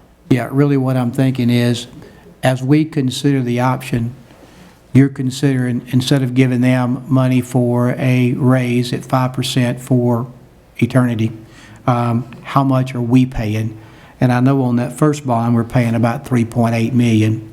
And I didn't know what we were paying on the second one, I guess is what I was trying to say. So the total cost of what that 5% raise is really costing you Okay. over a long period of time. Sure, and just to be sure that we're on the same page, I can give you these numbers together. When you go buy, if you went and bought a house today for $300,000, we've been talking about that a lot. If you financed it for 30 years, you're going to pay a lot more than $300,000 for the house. Correct. But when somebody says, what do you owe on your house? Oh, $300,000. So it depends on which number you want. I'm going to give it to you the way that, most people do. So the the original bond issue for the energy efficient upgrades was $5,325,000. Okay. That was the original debt issue And that was issued in 20? in 20. Okay, yeah, so that's, yeah. So you're looking at, and that normally triples, I think, probably over time. Well, if you want to, let me see if I can find you the totals here. I should have one page that actually has totals on it.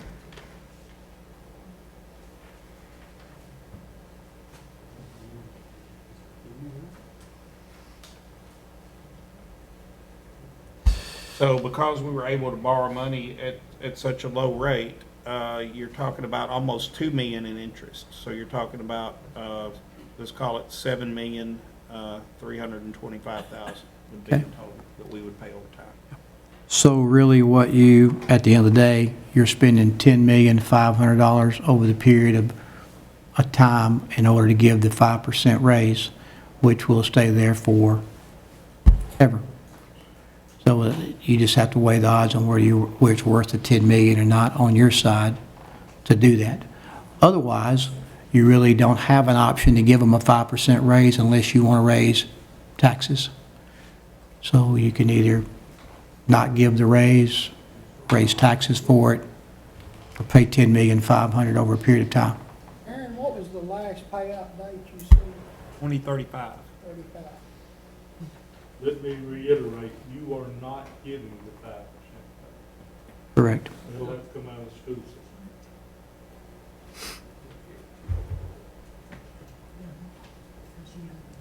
My motion still stands at 4% is better than 1 or 2.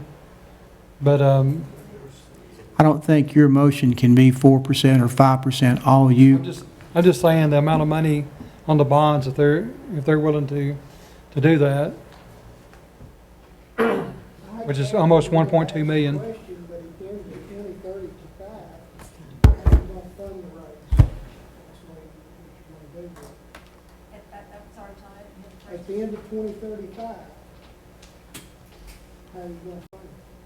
Because you're counting on using up funds that were gonna pay these payments, and they won't exist anymore at the end of that. That's true, but that's not what we were calculating. That would be on payment that would extend to Kind of 2035. like creative financing to me, a little bit. Well, but that's not what we were banking on as far as, I mean, this is what the Well, that's commission's what, that's offering. what I asked her about, right? How do you plan on paying? Commissioner Jones, if I may, I don't mean to interrupt, but if I may, if I owed 5 years left on my mortgage is $1,000 a month. That's the same thing we're asking them. When at the end of 5 years, the $1,000 a month doesn't disappear. I hope I still have a job. So they're still going to have it. They're just not going to have to send it to us. Basically, what we're doing is accelerating that, not having to send it to us to right now. You know, I see what you're saying. Yes, sir.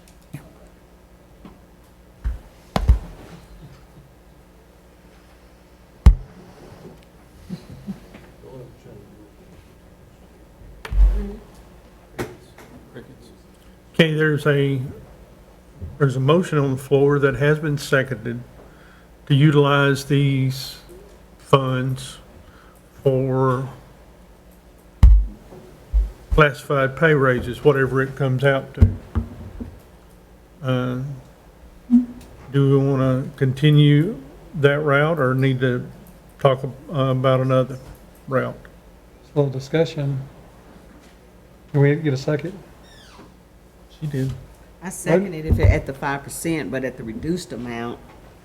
You said something about 3 and you said something about 4, so I thought you was talking about the 5%. again, let me explain it better if I can. All that you are really going to vote on is where you're going to assume those 2 debt payments. And that frees up their revenue that they were giving us to make those debt payments to put towards a 5% raise, as Mike would say, if they want to. But that's the deal they're asking us to make. You make the debt payment for me on those bonds, and we won't be sending you any money to pay it. We're going to send that money to pay for the classified raise. So that's why I said a while ago, whether it's 5%, I mean, they're asking 5%. That's what they're talking about doing over there. All that we would be saying is that if we would vote as a commission to say, we'll pick up those 2 debt payments. If you do that, that allows them, if they so choose, to give that 5% raise to their classified. If you say, hey, I don't want to make those debt payments because that's going to be $10 million and I don't want to do that, then it just fails and they can do what they need to with the 5% raise, but you're not giving them any funds to do that.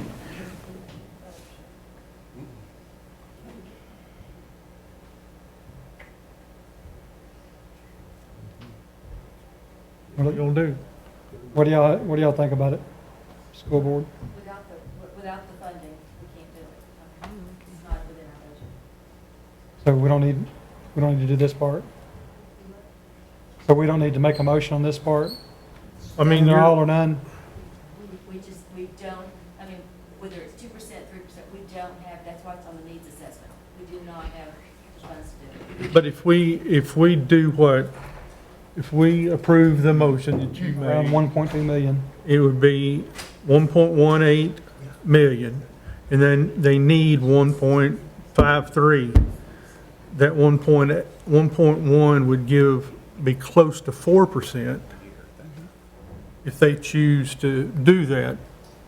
If I understand it right, Mr. Marlowe, in talking with Dr. Wright and Michael earlier, if you take over the debt payment, regardless of what that debt payment is, they can make the 5% classified pay raise. Don't link that 1.184 to their pay raise. If you take over the debt payment, they'll come up with the money for the 5%. They'll use some of the money they were giving us, and that was the conversation I had with them. So it's not about the 1.1 equaling that pay raise. It's all about, if you want to make those payments, you can, and they'll make the 5% pay raise if they choose to do so, but that's the deal they put on the table. It was the trade-off. Yes. Okay, so there is a motion on the floor to, take over the 2 debt payments and transfer the money to use for pay raises. It has been seconded. Any other discussion? That'd be forever. Tommy, you have anything? They said 2 years. That's forever. Okay. All in favor, say aye. Aye. Opposed? Opposed. I'll vote 3. You vote no. Aye. 4. Okay. Okay. Now, let's talk through that for just a second. That's something that we're sending to the county commission, Mike. They would vote for that if that's what they choose to do, and it would go in the budget. If they vote, they want to take that out or vote that down, that's what they would do the night of the commission meeting. Amend it out. It goes with anything. That's right, okay, all right. Okay. Does everybody understand that? Okay, what's left is consideration concerning roofing, Chromebooks, and insurance fund. I thought the conversation that we may have had was something about taking the roofing money out of the adequate facilities tax. Conversation that was had, and I'll have to let them speak to the end, was that if they took the PTAC units, that's our air conditioning, they pulled that one. They left the summer roofing program in there. And on the summer roofing program, they had down to where if we would pay for the first year, $3,068,000, and we could possibly do that by way of a capital outlay note for 3 years, that they would pick up year 2, 3, and 4, but I'll have to let them speak to that as well, whether Mr. Luttrell or Dr. Wright would want to speak to that option. Yeah, what we've looked at, and we don't want to assume anything, you know that in budgeting. We've been told ESSER 4 is coming. I think it will. I don't know how much it'll be, and I don't know when it'll be. But one thing you'll learn about me, my word's good. And if we agree that if we can get that first year funded now, that's where our most immediate needs in the study we've done with our roofing, then it will fall upon us to take care of the rest, and we won't be back here putting it on the needs list in the future. We'll have to fund that out of our budget. It's about a 50-50 split if you look at the money that we're projecting. So that's what we said that we could live with. If we could get that first round now to start working on these roofs, then it's going to fall upon us to complete it. Yeah, and we've got a study that's been done to show what's most immediate needs, what's leaking the worst that must be replaced based upon the amount that the roof is leaking. Actually, our cost is $3,068,000. Their cost is $3,749,000.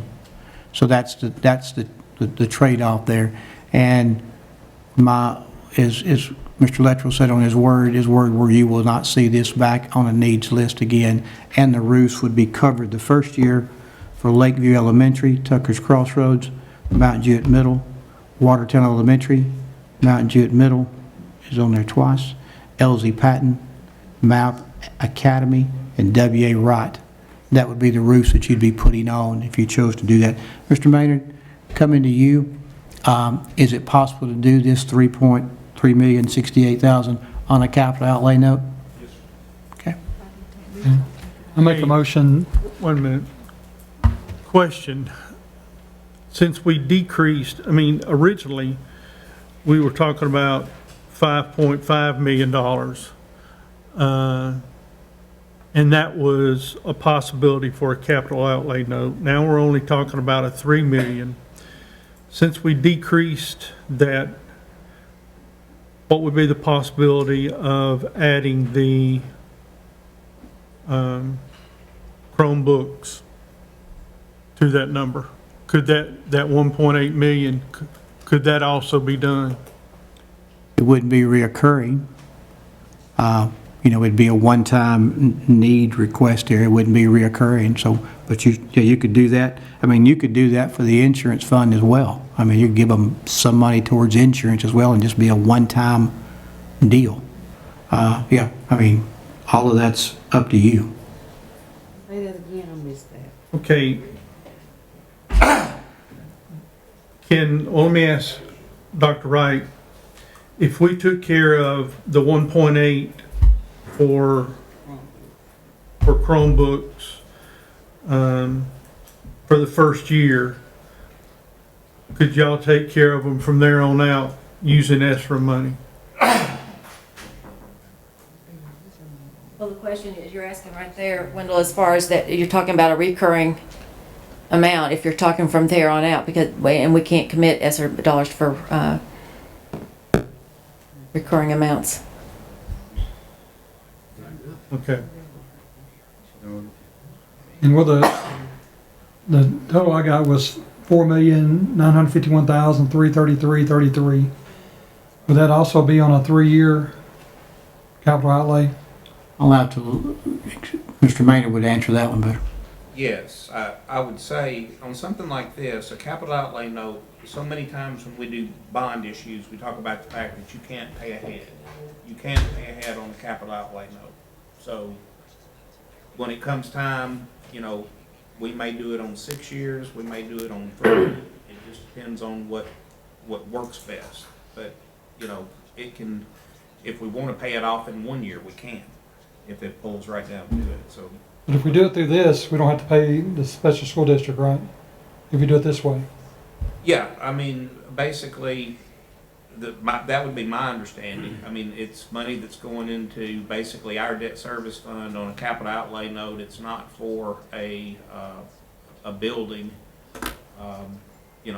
It's not like we're building an elementary or a middle school. I don't have any idea where the Chromebooks are, where they're most needed, where they need to be replaced.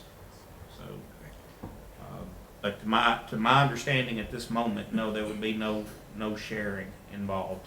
My understanding at this moment. The reason I asked that question is because based on this third item here, it says originally it was for summer roofing and AC units, and it totaled up to $5.5 million. And if we did this, the last sentence says this will allow both programs to start and they will cover the remaining years with ARP ESSER funds. Well, if they could do it for AC units, why can't they do it for Chromebooks? I can answer that, Wendell. Basically, you're talking about two programs right there that have shorter lives, that are, when you look at that Chromebook, the last sentence under the Chromebook, this would be recurring for Chromebook replacement going forward. So they're talking about, whereas a 3-year capital outlay note, or however many years it's going to take them to finish this roofing program and the TAC units, however long that takes, we're talking about now $1,883,000 basically till the end of time. It doesn't end. They need recurring funds to continue to replace Chromebooks. Okay. And so, Mr. Marlowe, also let me make a clarification, because we were the ones that worked on the school needs list here. In my earlier conversations, we thought that ESSER funds could possibly take those over. As we had other conversations, we wasn't for sure. That's why I said I have to yield to Dr. Wright and Mr. Luttrell. Could the ESSER funds cover that? And I think Mr. Luttrell spoke and said, if the 4.0 would cover it, he would cover that, but he couldn't guarantee that until time. But those were two schedules here. The Chromebooks, yes, are going to be reoccurring needs from here on out. You could give them 1.833. It'll cover them for a year. You see, it would cover 3,667 devices a year for the first part, which is 1.283 million, and then 6 years of staff replacement for 500 devices a year. But that'd be a one-time. If you just give it to them, you got it to them for one time, and I'm assuming, according to what I see there, maybe that's worth 6 years worth. But then after that, they would be back. Is that correct? So the 1.83 covers a 6-year span. 6-year span, yes, sir. Yep. So you would be funding it for 6 years, but you would only you'd only send them one time of 1.833, not 1.833 for 6 years in a row. Just 1.833, which would cover. That would take care of 6 years. 6 years of electronics. Yes, sir. It's 3,667 devices for students and 500 devices for students a year for 6 years. Every year. That one. Be 12 million total, around 12 million total, right? Cover No, 6 sir. years, replace every device. Just going to do it one time would cover 6 years worth. Again, you're looking at that one set replacement, 3,600 would be good for 6 years. We have to refresh because that's only a third of our population. It wouldn't take care of everybody. No, it would refresh as far as for a third of our school population. Okay. All right. William, you started to make a motion a while ago and I stopped you. I apologize. What's on your mind?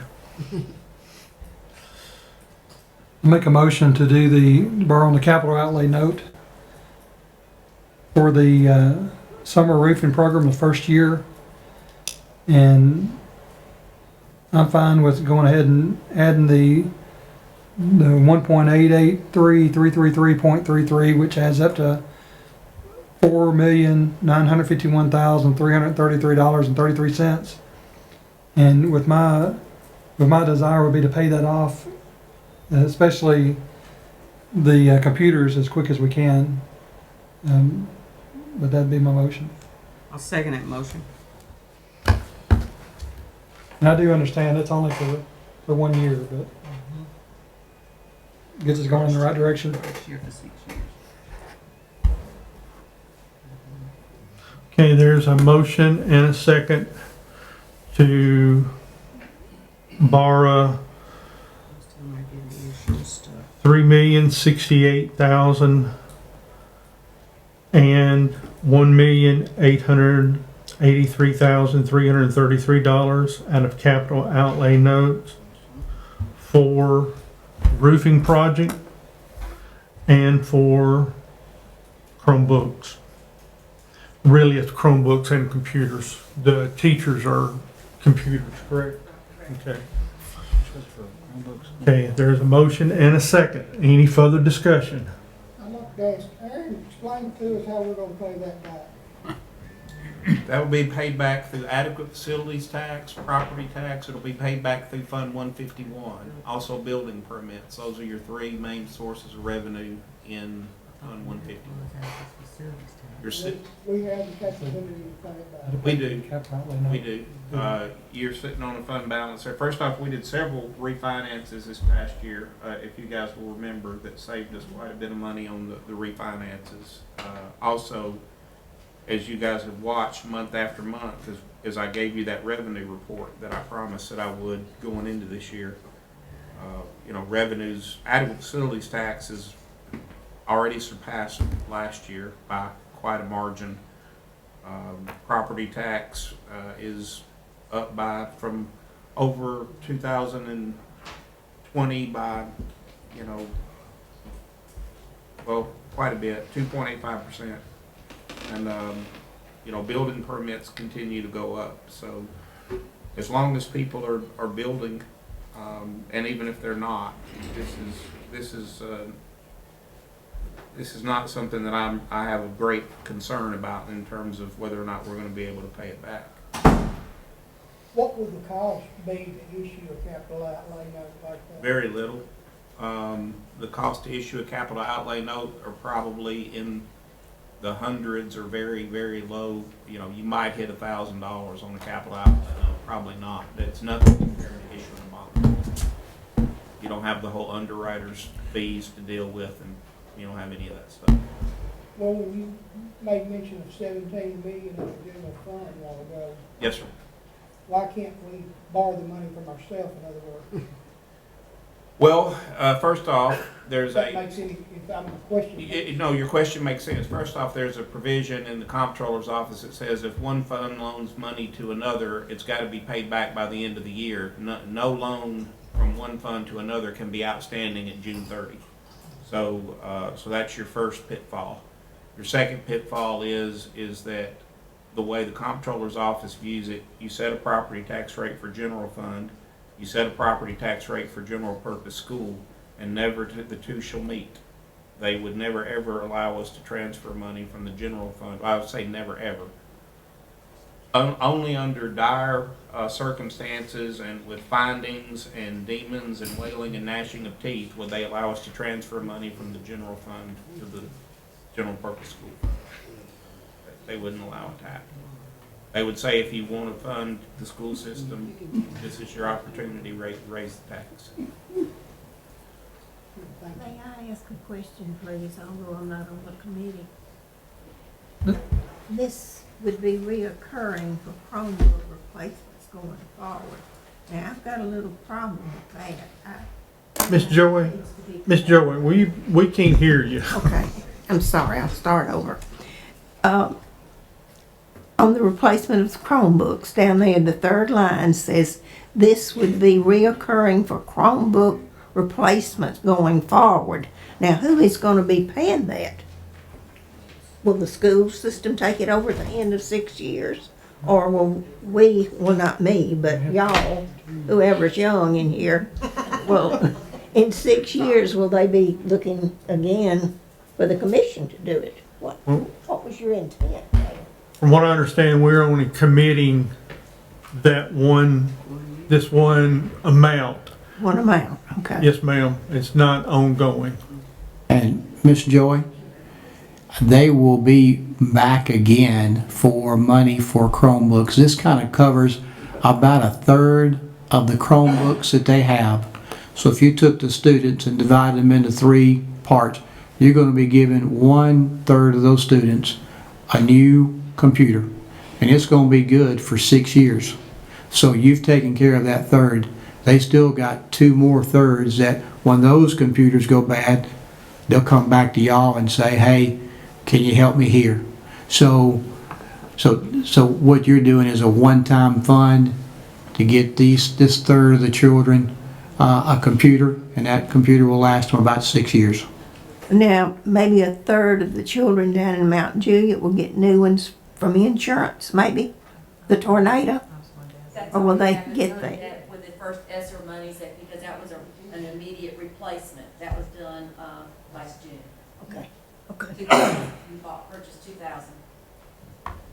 I'm sorry, you about that? We purchased 2,000 because 150 staff members and 1,700 students were displaced and lost everything. Thank you. I'm sorry, Wendell. Hey, Tommy, do you have another question? Okay. Before we vote on it, I'd just throw this out. I mean, would y'all prefer to do that concerning the Chromebooks? Or do you want to even consider tax increase to take care of it forever? I don't want a tax increase. I don't want a tax increase, but I want to make sure that they get what they need to Mm. survive. Okay, I just thought I'd ask.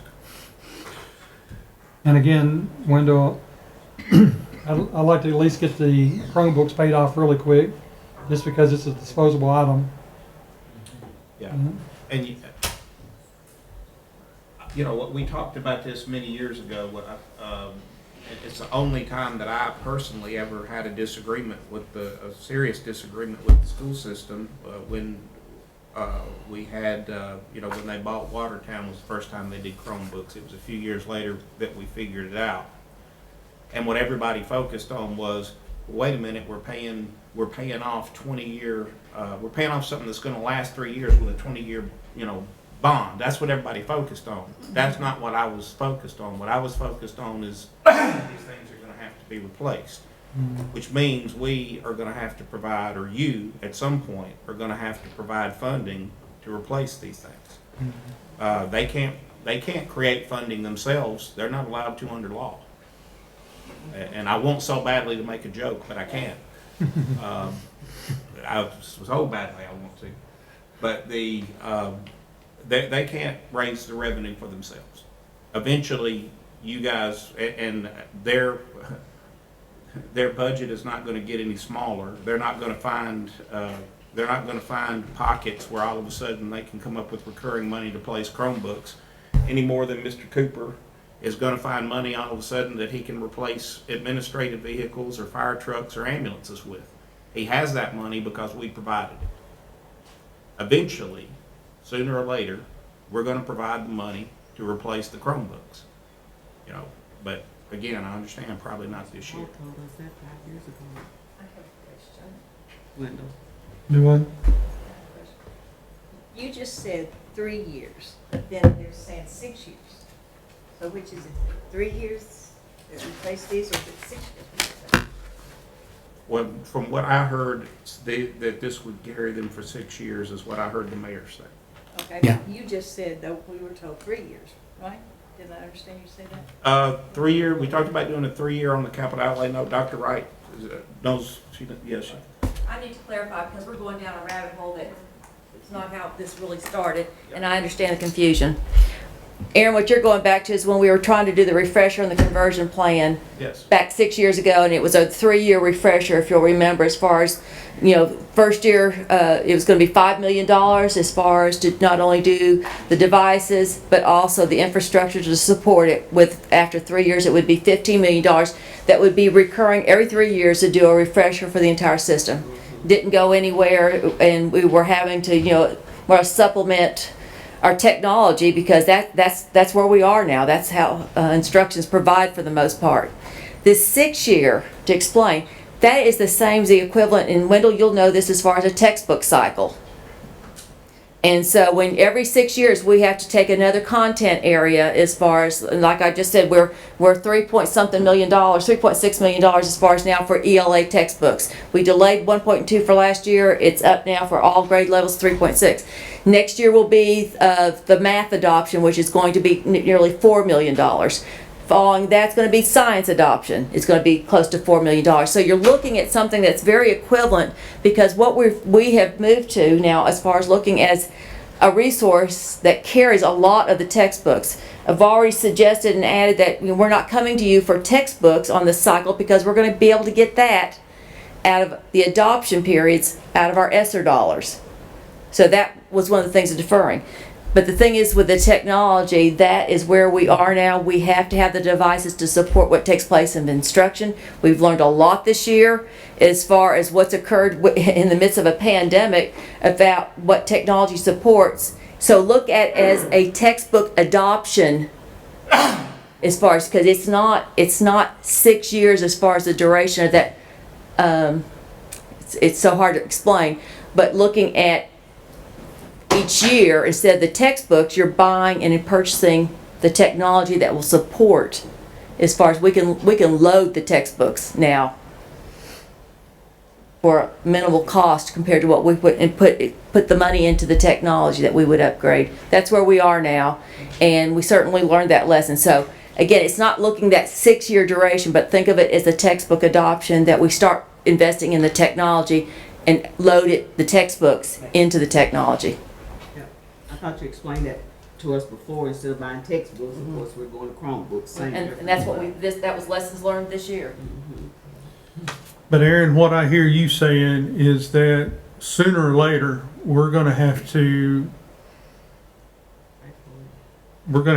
find a way to replace these Chromebooks That is my. on a regular basis. That's my opinion, sir, and Michael and I will continue. Michael and I have a great relationship, as do Dr. Wright and I, and I'm sure Mr. Luttrell and I will as well. We don't know each other as well. I will certainly discuss it. I think if there was a way for them to do it right now, I think Michael, I don't think it would be on his list. I'll put it that way. If there was a way for them to do it right now, but I'm perfectly happy to entertain discussions with them going forward as to how they might do it. If this is going to cover them for 6 years, we've got some time to think about it if this is the route you want to go. But we're going to have to pay this $1.9 million next year too, and the next year. Yep. But at least it gets us 1 year further without Well, raising the taxes. Yeah, as I understood, and you guys, please correct me if I'm wrong, because what I'm understanding right now is we're doing a one-time outlay of $1,883,000 and change, and then we're done for 6 years. Is that what I understand? No, we're going to have to address it next year. So we're going to have to address it next year. And that's why I'm equating it to a textbook adoption, Aaron. Okay. Yes. Because, and it goes back to, like, this year would have been 3.6 million as far as ELA textbooks. Yes. Which would be good for 6 years on the ELA textbooks. Next year's the math textbooks, it's gonna be nearly $4 million. See, that I'm trying to liken it to the same thing that you Sure. had to help us with textbook adoptions each year. And I see what you're saying, and I just thought I heard something different. I thought I heard somebody say that this $1,883,000 was going to be good for 6 years. Well, that's why I had to correct it, because we were going down, that was not the intent. Yes. Sorry. In that case, you are welcome to do it. You're welcome to do it, obviously, despite whatever I might think. But I wouldn't recommend borrowing on a capital outlay note for something that's only going to get us through for 1 year necessarily. Can I make a How long, what's the life of a Chromebook? 6 years? Well, what we're looking at right now, as far as where at the entry point, let's say for a student starting in the 9th grade till they exit high school, and we've got the capabilities of even repairing, unless it's something completely decimated. 4 years? 4 years is what we're looking, that they exit with it. They're getting better too, though, Wendell. So, for me to say anything, I'm going outside my expertise on that. Wendell? Can I make a- Yes, sir. Since you need these every year, and you're having textbook adoption and all that, several $1 million a year, and I look at your budget, and it's not in your budget, but every year you have it, wouldn't it make sense to put it in your budget? To do that, to have an adoption, say textbook adoption in It comes your... under instruction and materials, but we've deferred it. I know you deferred it, and you're gonna use the other monies for it, but it seems like a budget, if this is a requirement every year, it should be like in your status quo budget. To me, I mean, would it make sense? If you don't have the money to do it, then you obviously need more money in your budget, but it should be in your budget every year. And I understand it's not there, and you come here every year to ask for it. To me, it does make sense to operate like that. Mr. Gentry, I so agree. That's why we had to come forward to ask, because we don't have it in our budget. And as Aaron just said, we can't produce our own funds. Well, I know that. I realize that, but This is different than what, the county commission looked at before, as Dr. Wright said, where we were always looking at this 5 million that was gonna turn to 10, that was gonna turn to 15, and that 15 was gonna be recurring each and every year. That is a tremendous investment.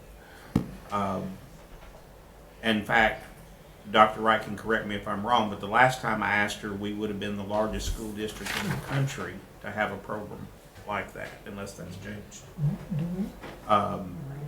The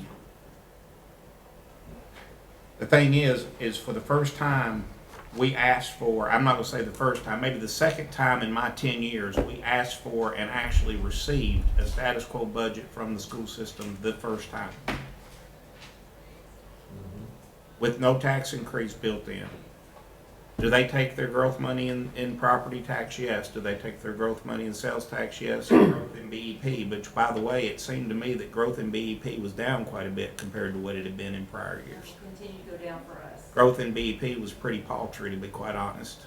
They have a differentiated pay plan to fund. So the first thing they have to do, just like we have to fund longevity and elected officials raises, and if we hit 3.5% growth, we got to fund a 1.5% raise.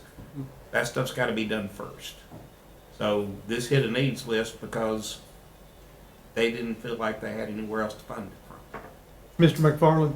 Thank you, sir. What is the cost for the software to load those books on those Chromebooks? You gotta have licensing fees, and I'm sure that's in your budget for that. No, not at this point, as far as, because we have to know that we're going to get before we load something, but we've got programming set up, that the budgets that I was going through, particularly with IT, when you do a textbook adoption to the state requires that you adopt, but doesn't mean you have to buy. So with textbook adoptions, many of them have, as far as the capability of get an electronic version of it. So there's a cost, but not anywhere near what it would cost you to purchase that textbook.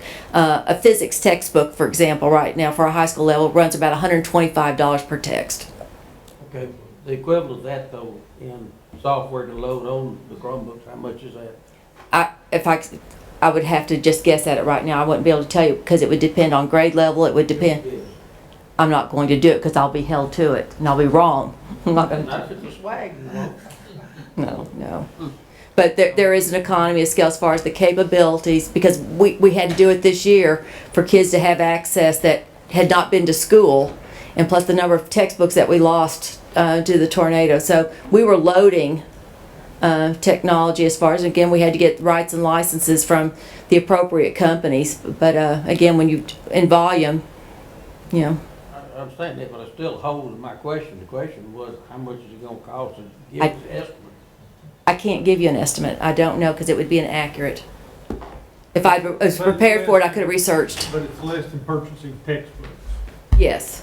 And initially, and Wendell, you'll remember this, though, we were being held hostage by, and not when I say this, we, educational institutions were being held hostage by publishing companies that you'd have to buy their text before they give you a license to be able to load it electronically, because they had a backlog of textbooks that they wanted. That is changing rapidly because, again, the whole country's been hit by what's happened with the pandemic, and you're seeing schools that moved and had to move quickly to go into a remote learning session. So I can't give you an accurate figure because the publishing companies have had to pivot quickly so they didn't lose that opportunity.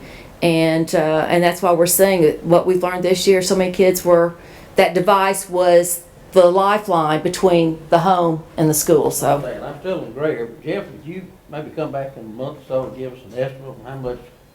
We can look 125. that up, but I will say this too, you can be rest assured the textbook company's not gonna go out of business. Oh, I'm sure. Because of the digital platform, and that's what we're seeing.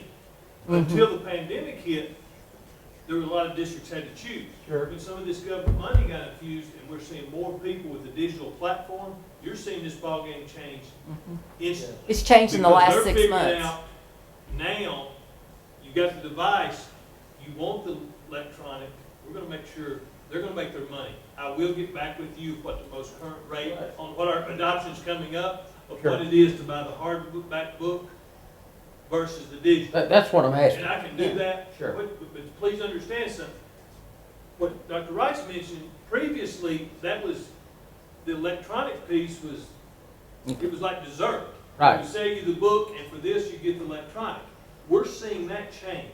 Absolutely. So I will, on what we're getting ready to adopt this year, I know we've started working on it, I'll be glad to report to you Thank you, what sir. the difference. And the other thing I'll add to that too, we've also had the capability of, we've been writing and developing our own curriculum. And we've also worked in tandem with several big companies that what we've built and developed, particularly in science, we have shared, and it's been a benefit to us too. So we've tried, every economy that we can think of, we've tried to help in that way. But again, this year has been a learning experience for all of us. And, quite frankly, Mr. McFarland, we were held hostage by the publishing companies. Dr. Wright, before you sit down, what if the $3.6 million for the insurance fund was not available? What would occur? How would that affect your employees? Well, it would more or less, we're going to have to look at a premium increase. And if you'll remember that Michael shared with you when he was presenting and looking at that, we had looked at 2 years or as far as looking at $600,000 losses. And that by deferring what we pulled out and not making that payment, that one-time payment in there, we're looking, any more catastrophic events, it's going to be costly, and it would be an increase in premium to our employees.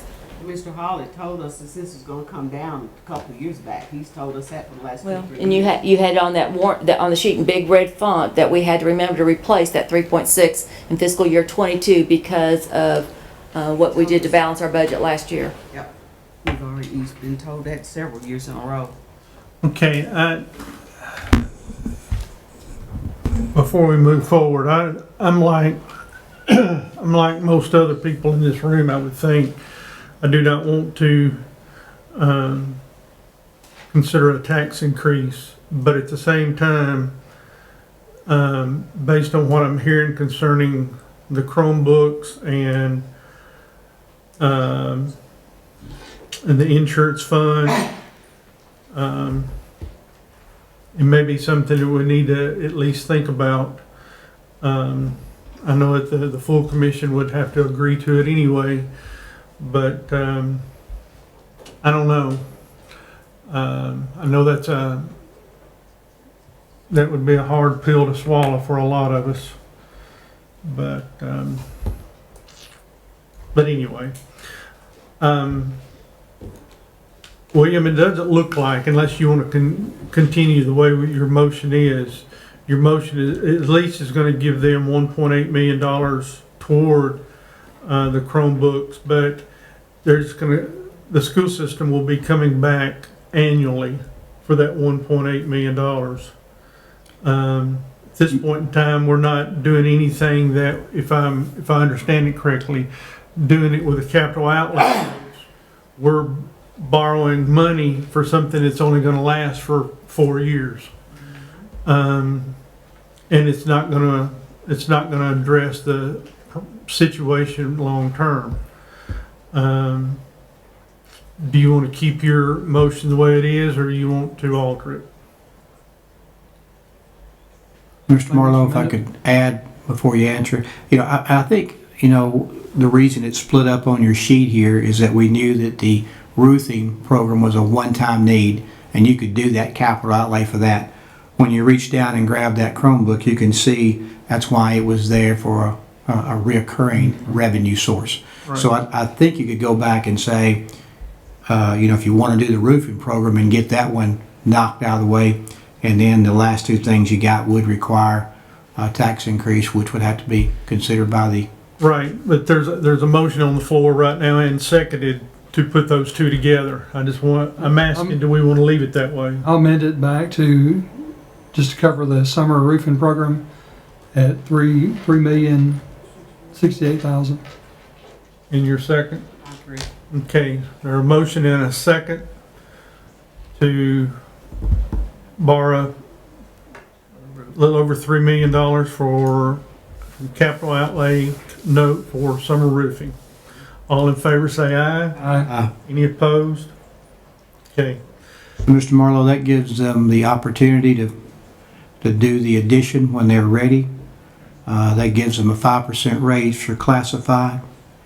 That gives them their summer roofing program and their 4 maintenance positions. When did we do the 4 maintenance positions? Did we- That was early on. Yeah, we didn't say how much, though. You talked about it, but you didn't take any action. No, they didn't say how much. And Well- I made the motion. We made the motion to do it with the leftover growth money by changing the You didn't penny. make a separate motion, you may have included it in something. Okay? Do we need to make a separate motion? Well, I mean, I just want to be clear, because as the minutes are right now, that would not have been included, because it wasn't made out. So y'all talked about it a lot, Yep. but you didn't make a motion. So the motion, Specifically, so the motion would be to take, William did. Made the motion back. to do that, Yes, sir. on its own. Yes, sir. But how many people? No, not on its own with, That's what I'm saying. As a group. Where is it included? Moving other pennies. it was on the very first motion. it was on, it was a part of the motion to approve the reoccurring needs as we approved that sheet. But if you need a separate motion, then he could do that now to say to take the $260,000 left over from the reoccurring growth money and ask Mr. Maynard to transfer the pennies of whatever that would be to the school system for 4 maintenance people. What And- y'all and I did thought- was That's my you motion. included the general sessions magistrate, full costs, and the planning director, and that left $259,000. Yes. And you said motion to approve the recurring expenses, but you did not include the maintenance. So if you want them in there, we need to do it. Yeah. Okay. What I heard at that time, but what I was instructed, but I don't know if it got to a vote, was to take that 259,000 into a penny ratio and add it to the school system. It makes sense, it makes sense. You, Can we make that motion again? Yeah, I'm do it. saying then, I'll make the you same, said I'll make that motion. motion to approve the recurring expenses that wiped out that 259,000 because we given it to the maintenance. Yes. All right, I'll go I back. still second that. I'll go back to the judge. So we can get the maintenance. yes, sir, that's what we did. Okay, including 4 maintenance positions. Yes, sir. And that's you moving the penny, right? Clears it up for me, because y'all would have been asking me where was it. Okay. So, the only 2 things left at this point in time is consideration relating to Chromebooks and insurance fund.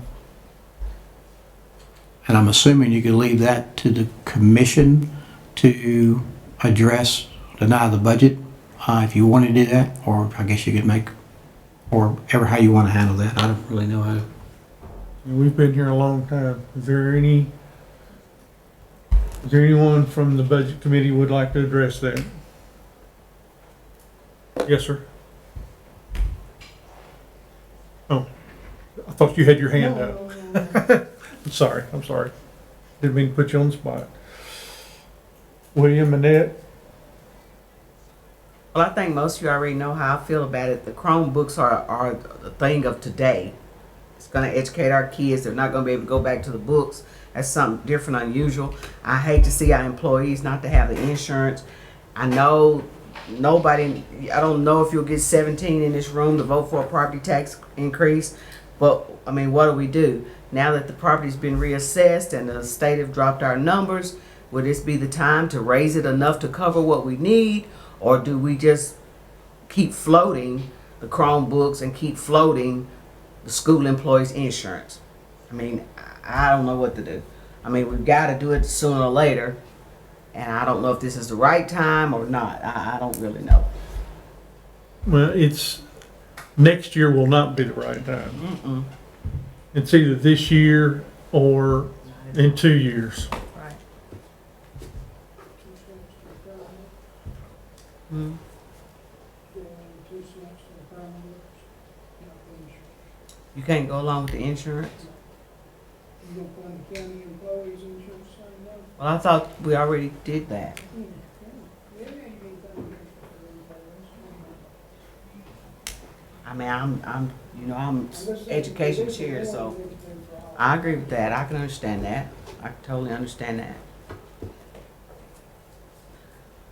I'll make a motion for the 2 cents for Chromebooks.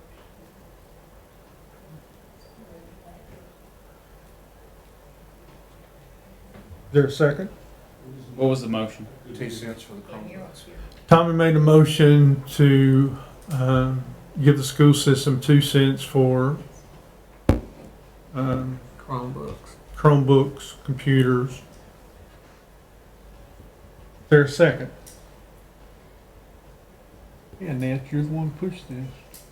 I mean, I want both of them. I want the insurance and the Chromebooks. I feel like, again, the Chromebooks, like I said, is the thing that's coming, and our kids have got to be prepared for the world. I mean, that's just facts of life, and the employees need their insurance too. I mean, Yeah, I know. Commissioner Stafford, I'm certainly not saying that I can do this, and I certainly will defer to County Attorney Jennings, and it would take him and Michael and myself, and we would need to be very careful, but, we do have a fund called the Special Purpose Tax Fund that is restricted for education. It can't be used for anything but education purposes. mhm. And it is typically used to build buildings, like the addition that we're talking about. Mhm. That's typically what we do. If there is a way to shore up where they shorted their insurance fund over a course of years by making a transfer out of the Special Purpose Tax Fund, which has to be used for education, can't be used for anything else. Mhm. If there's a way to shore it up that way without creating us a maintenance of effort problem, that is what I would like to explore with Michael but Can we explore the Chromebooks also? Chromebooks are recurring.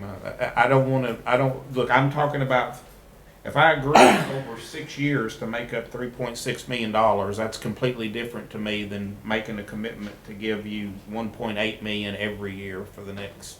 Forever. It's gonna be forever. Yeah. I can understand what you're saying, and I can appreciate that.